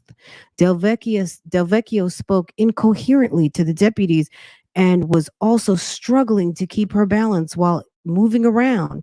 She refused to do a field sobriety test or give a breath sample. Give a breath sample, LSCO said. Before Del Vecchio's vehicle was towed, deputies found a cup filled with what smelled like an alcoholic drink. Empty whiskey bottles were also found in the back seat. The officer and inmate were taken to the hospital for injuries suffered in the crash. Del Vecchio was also hospitalized. Del Vecchio was charged with 4 counts of DUI and issued a traffic citation for careless driving. Okay? This is what Mila from Mila Spa has been up to. You guys haven't seen her testimony? You guys haven't seen her on the stand when she was talking about her and Wade? Mila. Okay, Mila. Hold on a second. Let me find her for you guys. Okay. Hold on.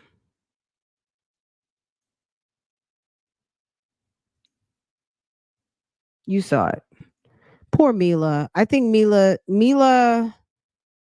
I don't know what to say. Mila's been through a lot, but it's not an excuse. You know what I'm saying? Like, it's all, I mean, you dated a guy. First of all, who dates a guy? You're dating a guy and then you meet the new boyfriend from the ex-boyfriend. That's a bad sign, sis. That's not good dating. That's not, you don't pick from that. That's not a good dating pool to go to. I'm just saying. But, see, she's been through some things, clearly. Mm,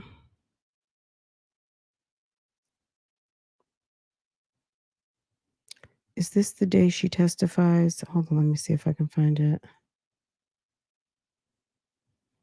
Yeah. All right, this is her friend right here. This is her friend Amy. So this is the story. I think some of you guys were like, well, now what happened? So Wade and Mila go out, right? Wade just gets out of jail. He's been out of jail for a couple of days, right? And maybe he just got out of jail because on the 6th, the 7th, I think he was apprehended on the 8th, right? So he was literally out of jail for 5 days. Remember, she's on the phone. You were out for 5 days. You only had 5 days. He had just got out of jail. They went to the Buddha to go party. Amy was already at the Buddha. Okay. And yes, Azure. Amy was already at the Buddha.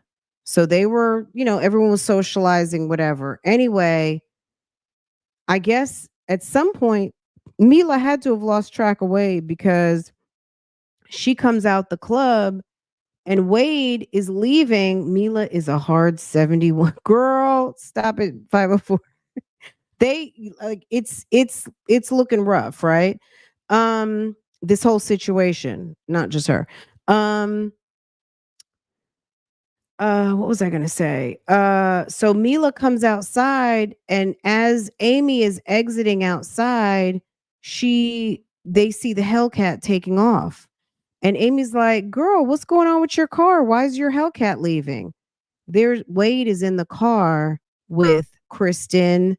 Is it Stephanie? Stephanie, the friend, and Jason, right? Okay. And so Amy's giving her testimony. Amy is also the one who called the police when Wade basically, attacked her outside the spa. Okay. Hold on. They're getting ready to call Mila up now.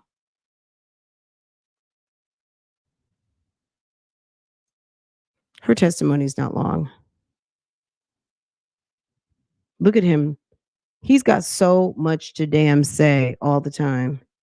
How did he get, how you see some people in jail with like the messed up haircut? Like, how does he have edged lines and a haircut? Like, I honestly didn't even realize that. Like, he's got a whole haircut in the jail. Are they on silent right now? Hold on. Why is this silent? Okay, let me refresh this. We're at what? 44 minutes 32. I'm like looking the whole time, the whole ride, all the way to the spa. So did you feel comfortable with him coming to your house? Absolutely not.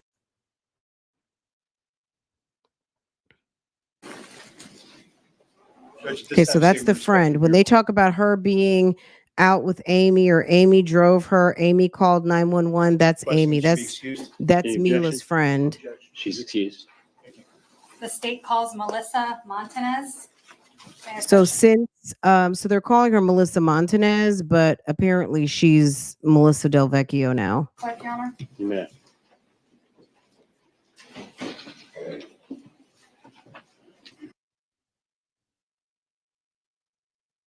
I guess so it goes silent for a little bit.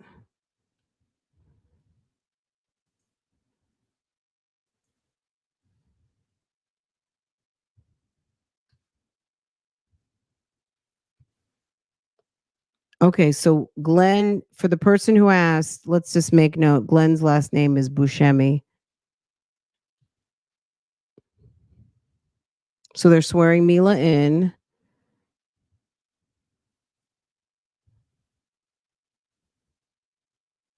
Why can't we hear?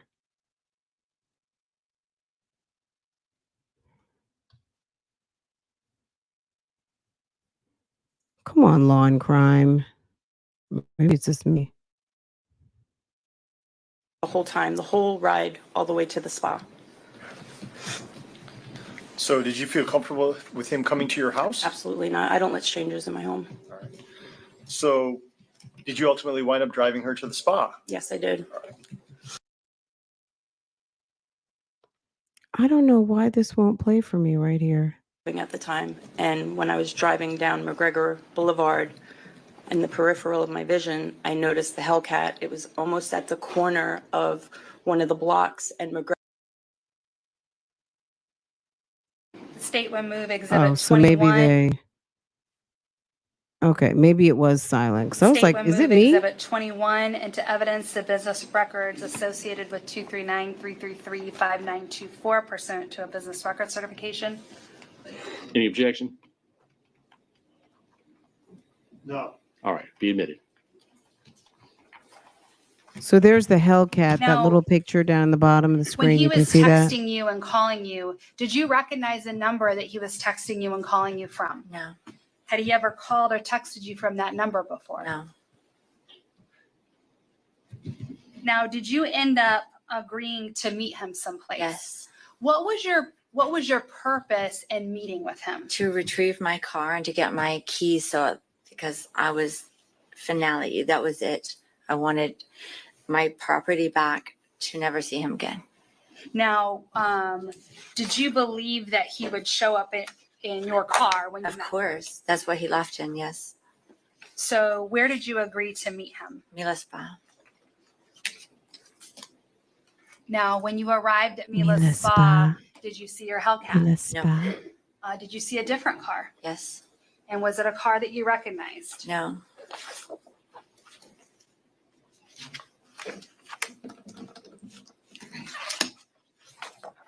I'm showing you States Exhibit 5. Does this look like the car that he was driving? Yes. And again, was that a car you had ever seen before? No. Now, when you got there, did you get out and try to talk to him? Yes. And again, what were you trying to talk to him about? I went to the driver's side window. He wrote it down. I said, where are my keys? Where's my car? He was calm and just saying, get in the car, get in the car. And it escalated quickly. Did you agree to get in the car? No. And when you would not agree to get in the car, how did he act? Violent, aggressive, tried to pull me in the car physically. And I resisted, got plank style so that he could not grab me into the vehicle. When you say you got plank style, could you just show the jurors what you mean by that? And I was being pulled into the car by my dress. Okay, so for the record, you just stood up and put your hands straight above your head. Yes, so that I was not being able to be budged into the vehicle. And you said he's pulling at your dress. Yes. Can you describe in more detail how he's pulling at your dress? He's pulling dress, probably a little hair, everything, and then the dress starts to rip off of my body. And what happens after that? Once he realizes that the threads were becoming, I was getting away from him and he was still holding onto the dress, he opens the car door, obviously forgets to put it in park. The car starts to roll forward. He tackles me to the ground. The car grazes both of our legs and I'm pummeled to the ground. How hard did he push you to the ground? I'm sorry, I don't recall. This is also fast and he's very heavy and I'm 5'2", he's 6'6", so. Now, what happens after you are pushed to the ground? I start to get beat. Describe what you mean when you say he was beating you. It all went so fast and so slow, whether it be punches, slapping, choking, that kind of nature. Yes.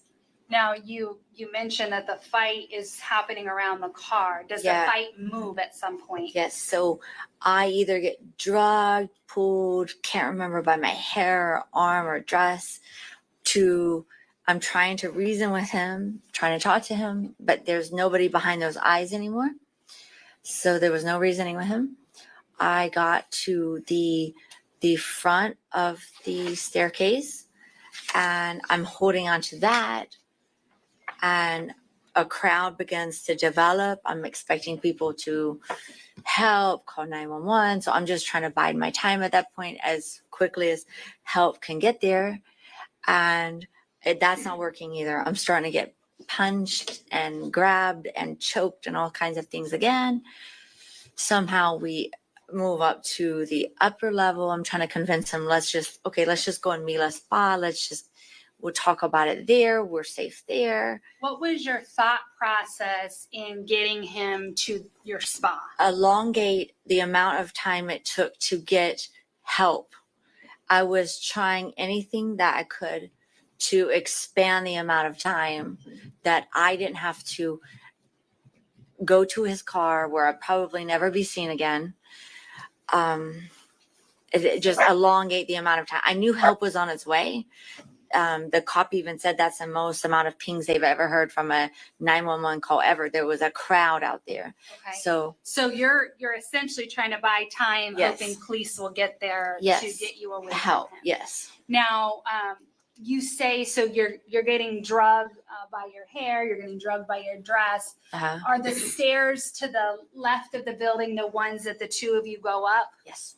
And where do you end up stopping once you get upstairs? We ended up right outside suite number 6 is where my unit was at the time. And I didn't know whether, in my head, I didn't know whether I was going to be thrown over. I didn't know whether he was going to drag me in and then they would have to resuscitate my body if they got me inside. I knew I was going to die that day. I was just buying time. Okay, so at some point, does he continue to beat you as Yes. you're up there? Does he punch you? Yes. Okay, describe that punch. The final and end punch that I remember, he got me so straight on and blood just went crazy everywhere. And it almost was like a minute where I could dunk under and run under his arm, run down the stairs. And then that's when my neighboring businesses, the design studio, were calling me, Mila, get in here. And then like, I didn't even realize how crazy I looked, but like they rescued me and I don't know what happened after that. I'm assuming he left. So I'm going to stop. So it was the punch. Was that the point that you were then able to duck and to get away? I think, and also my front, there was like a brief moment where it was like just so much blood. So once you got downstairs, did you go into one of the design studios? Yes, downstairs? directly to the right, you'll see it on the thing.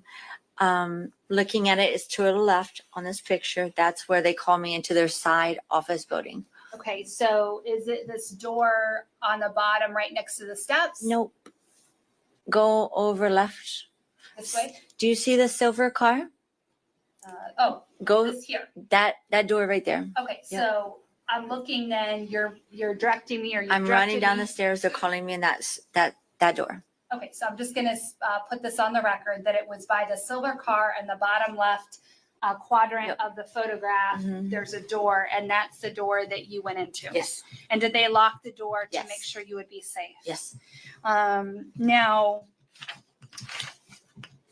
at some point, did you talk to law enforcement about that evening and or that morning and what happened? They came out immediately, interviewed me, took pictures of my injuries. Okay. Um, And I'm going to, if I may approach, Your Honor. You may. For the record, I'm showing State's Exhibit 22.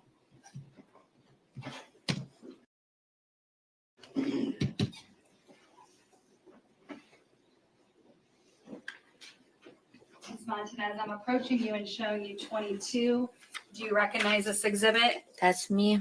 Okay, and this area under your nose, is that Blood. blood? And is that after it was somewhat cleaned up? Yes, somewhat cleaned up. Do you see the rag that's full of blood? That's me after cleaning my face. Yes. Okay, so in your hand, Mhm. in the photograph, you're holding a bloody rag, Yes. and then you also still have some blood on your face. Correct. And is that from the time that he punched you? Exactly. Yes. Your Honor, at this time, the state would move 22 into evidence. No objection. Be admitted. Permission to publish? You may.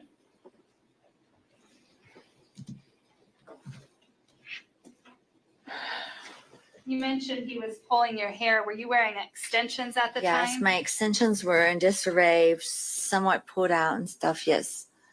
Now, do you, as you're sitting here in court, see the person who was threatening to kill you and who was battering you that morning sitting in court? Yes. Could you please point to him and Right here. identify him by his clothing? Wade Wilson in the blue suit.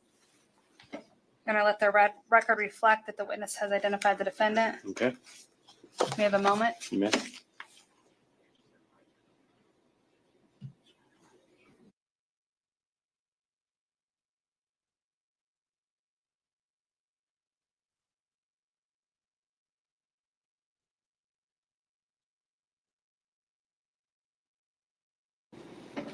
Would you just write on State's Exhibit 20 your name that's identifying that this phone number is yours? Yes, please? and not only is this my number, if you Google Mila Spot, this is the Sustained. number. Hold on. Okay, so This let is me, my You have to business wait- phone Ma'am, you number. have to wait for a question. let me ask you, is this phone number your personal number or your business number? Business. Okay, and was the business number the one that he was calling that Yes. day? All right, so go ahead and put your name under that, indicating that that's your number. Can I have no further questions and tender the witness?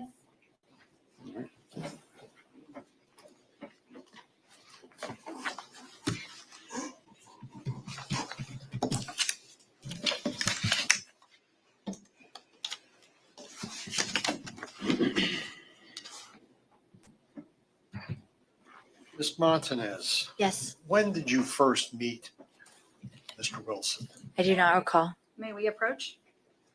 Okay.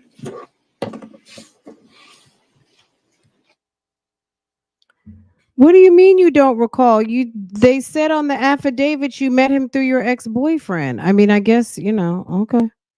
Okay. Where's that narrative?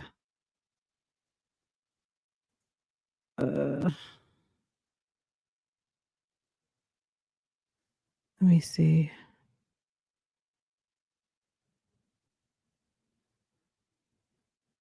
Now they're talking. Hold on. Let me advance this so we can just finish this up. At least 3 times, and I did not want to go to this house of a person I did not know. So you didn't know, okay, so it wasn't, you didn't want to go to the house because you knew what was going to happen.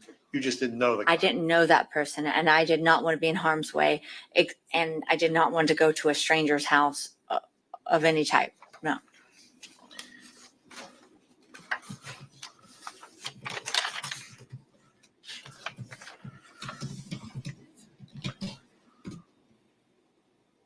Now, the phone number, 239-333-5924, that's your business. Yes, you can look up Mila Spa, and that is our business phone number on Google. Yes. That was on the phone. That is your phone. my phone. I have multiple lines. That is one of my lines. Yes. Okay. Who is John Zakins? John Zakins is one of my friends. Maybe I was on his phone plan at the time, but then I resumed the number later. So she has a vehicle that was bought by Glenn Buscemi. Her phone is under. This lady knows a lot of men. She's got, at the time, her boyfriend's Wade. Her car is under Glenn's name. And then who's her phone plan under? It's like, damn. And then you've got the business. Who's the business name under? Like, is anything in her name?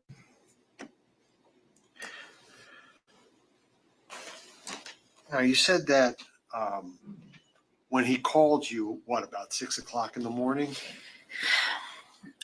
I do not recall exactly. It's so hard to remember. 5 years. I don't know. I understand. All right, but at some point you woke up and. Yes. And noticed I missed multiple phone calls. Yes. Okay. And then you called him. Yes. Whether I finally answered or whether I called him back is not, I do not recall, but one of those happened. Yes. But you said that he was name calling. Not at first. At first he was very like, where are you? How do I meet you? All the normal questions. When he realized that I was perturbed and just wanted my property back, it escalated. And you said he was very angry. Yes. And you were very scared. Yes. Then why did you agree to meet him? To get my $80,000 car back that he had stolen. The car, but why did you expect him to bring the car? You knew he couldn't drive it. He was with somebody that had drove it away. Why would he not be able to return it?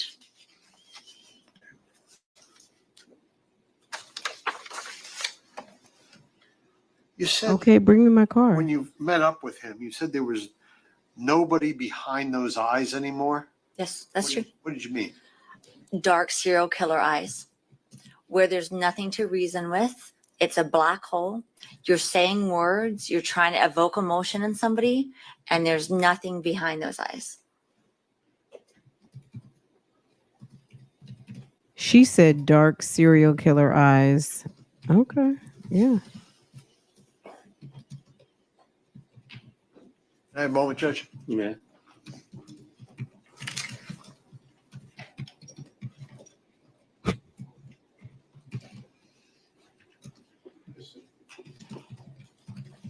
Whoever said that the court stenographer is just typing away, she sure is, isn't she? Someone's typing.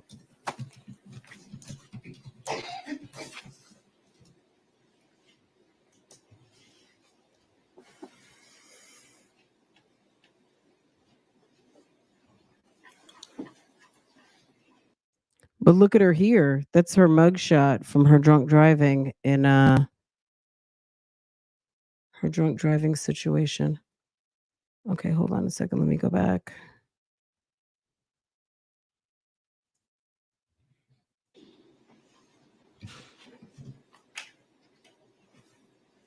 I wanted How my did Mr. Wilson get $80,000 the car keys back. to your $80,000 car? Okay, so I never carry a purse. I carry 2 phones on me, and the flap of my cell phones is this place where I put all my credit cards, all my IDs, everything that I need, and I carry 2 cell phones with me all the time, and I have keys. And often the person I'm with, I say, "Will you put your keys in my pocket?" And that is exactly how he had it. I do it with my husband every day.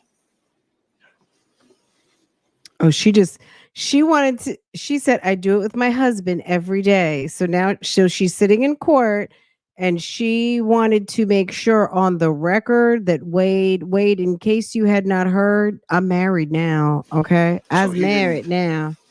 He didn't steal the keys. I asked him to put them in his pocket for safekeeping. He doesn't know how to drive a stick shift. Why would I assume that he would take it? Okay. Nothing further, Judge. You redirect. Nothing further. I'd ask that she be released. Any objection? No. She can be excused. You're step down and you're excused. Okay, let's just go. So, some of you guys have asked about Mila. Mila has been into some trouble. As of January this year, Mila, with her new name, Del Vecchio, as she stated, she is married. And this is Mila now, Mila Spa. And she was drunk driving. We read this. If you hadn't seen this woman was arrested for DUI after she crashed into a CCPD patrol car, injuring an officer and an inmate in Fort Myers. Around 10 p.m., Lee County deputies responded to the crash off of in the area of Pondella Road. Okay.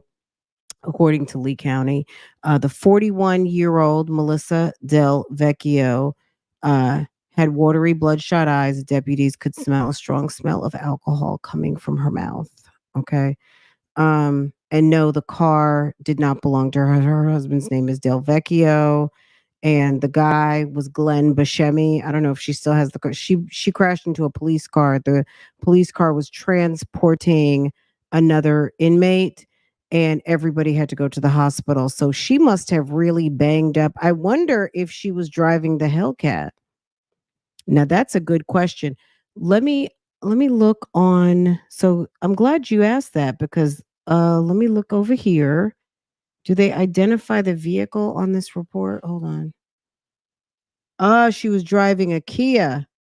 She was driving a 2024 Kia. Let's see. She was driving a gray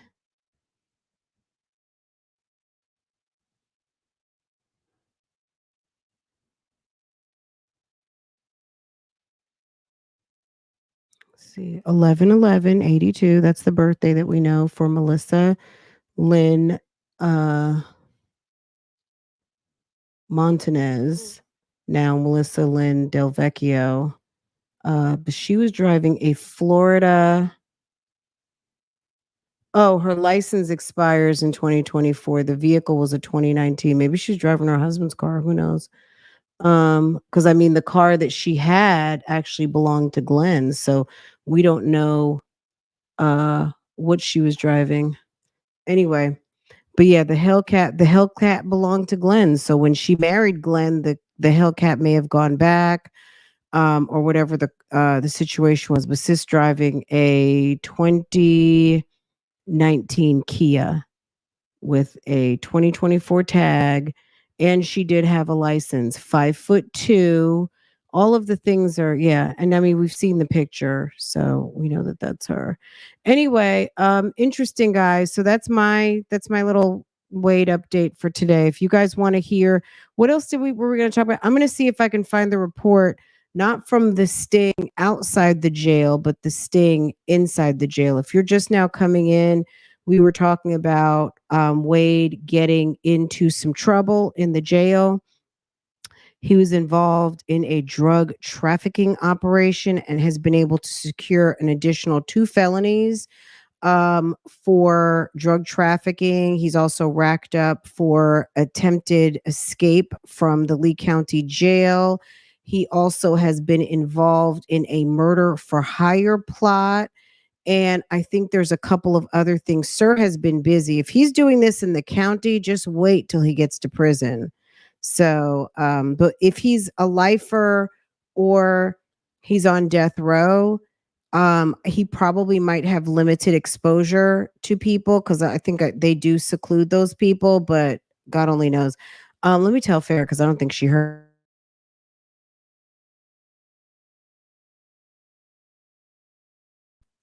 I said, Farrah, you got $15 tip from the YouTube Streets aunties. Do you have anything to say?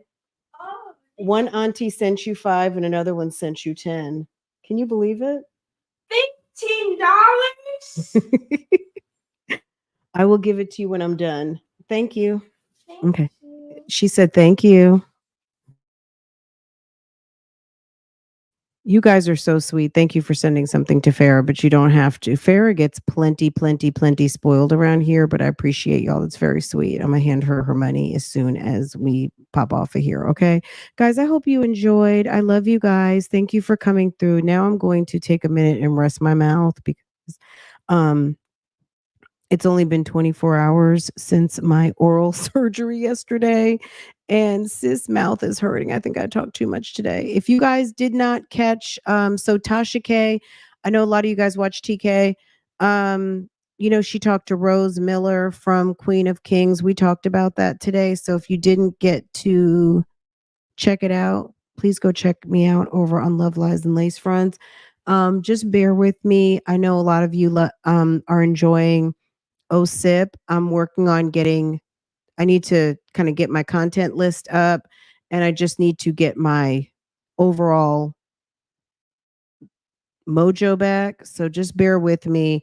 I will be back soon over on OSIP. I will try by the weekend. If not, into next week, I will start to incorporate back over onto OSIP. So you guys bear with me. But I appreciate y'all so much. I'll share the video from this morning over on my community page. But we did talk about old Fugazi Rose Miller over there trying to get her way, I guess just get her message across of what she's trying to do over here on these YouTube streets. I think Rose is just trying to make some money, and that's it. That's all. I don't think she really cares how she does it. I think she's a clown. But anyway, we talked about her today. We've covered her a bit over in the mommy sector, and she's certified Fugazi. Thank you. Thank you.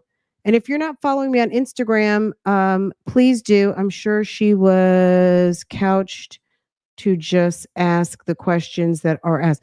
She was coached, excuse me. Mila, I think Mila, so you know what? Mila, this is what I think. Mila, first of all, his lawyer knew to tread lightly with Mila. He really did drag Mila, but Mila is also responsible for the confession. They couldn't do too much with Mila. Okay. Now, the relevancy of why Wade had the car in the grand scheme of things with the grand theft auto and maybe some of the other charges that he has, at the end of the day, one of the deceased young ladies, I think Kristen, her shoes were in the back seat of the Hellcat, and that black Nissan Versa was hers. So at the end of the day, whether Mila threw him the keys or not, I think double murder is the least of his worries when he's facing, the Grand Theft Auto is the least of his worries when he's facing double murder. You know what I mean? Like the lawyer trying to dig into her about why Wade had the keys. Why I would have been like, why did Wade have the Nissan Versa? Can you tell me that? Like, sir, like what? He had the car because he ditched me at the club. He had the car because he ditched me. He had the keys because I don't carry a purse. I gave him my keys to hold in my pocket. I didn't give him my keys to drive. Also, he doesn't know how to drive a stick. So now what? You know what I'm saying? Like, come on now. Anyway. So yeah, I don't know that I think he is trying to get ineffective assistance of counsel. I feel like they've already filed an appeal, but I don't know that that's going to happen. This is his fourth lawyer. If you look at his case, this is his fourth lawyer. He definitely likes to write a lot of correspondence, like a la Sarah Boone, and he's nuts. So anyway, guys, this was fun. I hope you guys enjoyed. Let me know your questions down below. That is who I was expecting to see on the stand. Who? Wade? Not Sarah Boone. Daddy and Mila. Daddy and Mila did tell on him. Absolutely. He is the Sarah Boone of Fort Myers. I mean, yeah. I mean, it's funny. Let me just talk about that for a second. Sarah Boone, you almost kind of forget that she murdered George. Like, let's take a minute to remember that she actually murdered her boyfriend. Like, as kooky and as fugazi as Sarah Boone is, she is a murderer in one way, shape, or form or the other. I mean, maybe everyone doesn't agree to that, but there's a whole family. He's got does he have 2 or 3 daughters? One, Cookie and Destiny, and I'm sure he's got 3. He's a father. He was a father. And the girls, the family is having to deal with this for how many years now? Since 2020. They've gotten no justice. They did not like her anyway. They did not like her. And George was battling addiction and alcohol. And he's dealing with this woman, and they have to get the phone call that daddy, son, brother, all the things to all the people who cared about him is gone. You know what I'm saying? And it's like you can kind of forget a little bit because Sarah Boone is so fucking crazy. But all of her shenanigans, it's sad that, George deserves to get some justice. Even though, he's not completely innocent. And there was, there was back and forth with the two of them, but it's unfortunate, right? Fran, Georgia does not play when it comes to evictions or tax payments. Once the sheriff comes to your property, is going on the curb. Okay. Yes. And if it is a business, they will shut you down. Even if you have patrons and a padlock place and post it on the door. Okay. Thank you, Miss Tashima. I appreciate that, boo. She definitely, yeah. How are you playing hide and seek and you put him in like when she tells that story, how are you playing hide and seek and you knew he was in the suitcase? What kind of hide and seek is that? We had the brilliant idea for him to hide in a suitcase because she tells the story like 1 or 2 different ways when you listen to her. Oh, like we decided to play hide and go seek. We thought it would be funny to get into the suitcase. But it was only you and him there. And then you videotape him in the suitcase, taunting him and making him stay in the suitcase when he's asking you to take him out. She didn't find him. She knew exactly where he was. How are you finding him? You left him. You went if you even went upstairs to sleep. She might have passed out on the couch and woke up. I don't know whether she intentionally, I mean, I'm going to say she intentionally because at a certain point when you decided to not allow him to exit the suitcase or help him out, that's when it became less of a manslaughter or and I don't know, I don't want to say premeditated, but there was definitely like some malice intent when you're sitting there on the couch taunting him and all of those things. So all of her versions, like there's subtle slight nuances, but at the end of the day, how are you playing hide and go seek when there's no hide and go seek? How are you playing hide and go seek where you already know where he's hiding? And then you're on the couch sounding pissy ass drunk talking about this is how I feel when you do this, that, and the third to me. Yeah, you knew where he hid. What if you're playing hide and go seek? Aren't you supposed to go find the person and let them out? Come on now.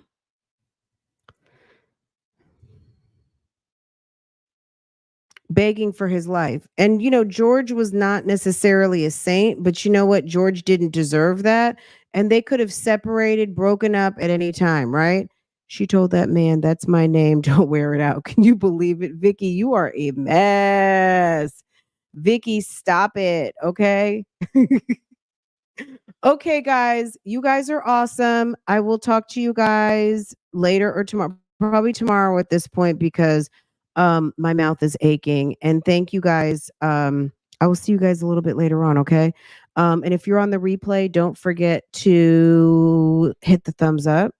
If you're new here, welcome. Make sure to subscribe to this channel. Make sure that your notifications are set to all so you can always be notified every time I go live, post another video, and do all of the things. So what did we talk about at first? At first, we talked about a little bit of Shirley Strawberry. And then we went into Wade Wilson. Then we talked about Mila, and we're ending it on some Sarah Boone. So I better put some chapters, right? I will put some chapters. So just bear with me. I'll get some chapters in here. I did not mark anything, but I'll find it. And we'll get some chapters in here so you guys can find your way around if you're upon the replay or if you're just now popping in. Okay, guys, have a good afternoon. Love you guys. See you later. Take care. Let me hit this outro. Bye, guys.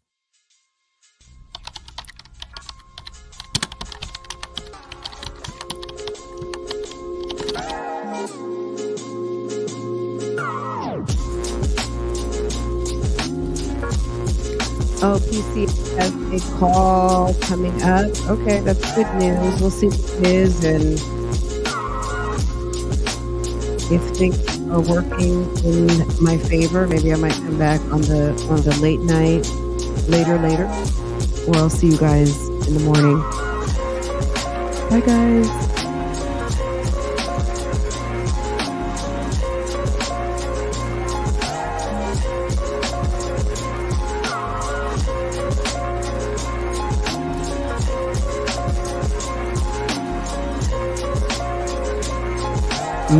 It's in Patreon. It might be juicy. Okay. Those Patreon calls get very juicy. Okay. I already posted the Mila story in Patreon. I posted it as a free member post. So if you are a free, any level member can see it. I will post those 2 other police reports we looked at, and I'll find the other ones, and we'll do some more Wade tomorrow, okay?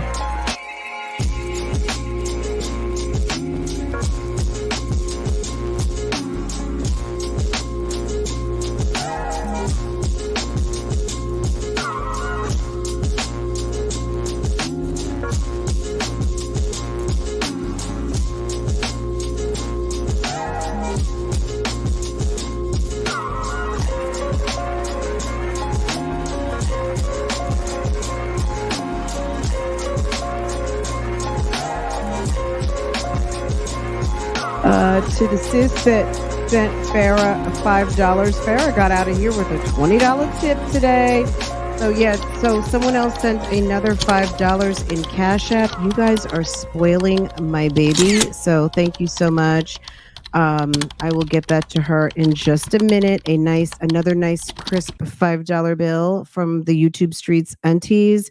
Thank you so much. You guys are so sweet. Okay, Farah and that cash. Okay, I'm getting ready to go give it to her right now. Okay, you guys take care. I'll see you later. Bye.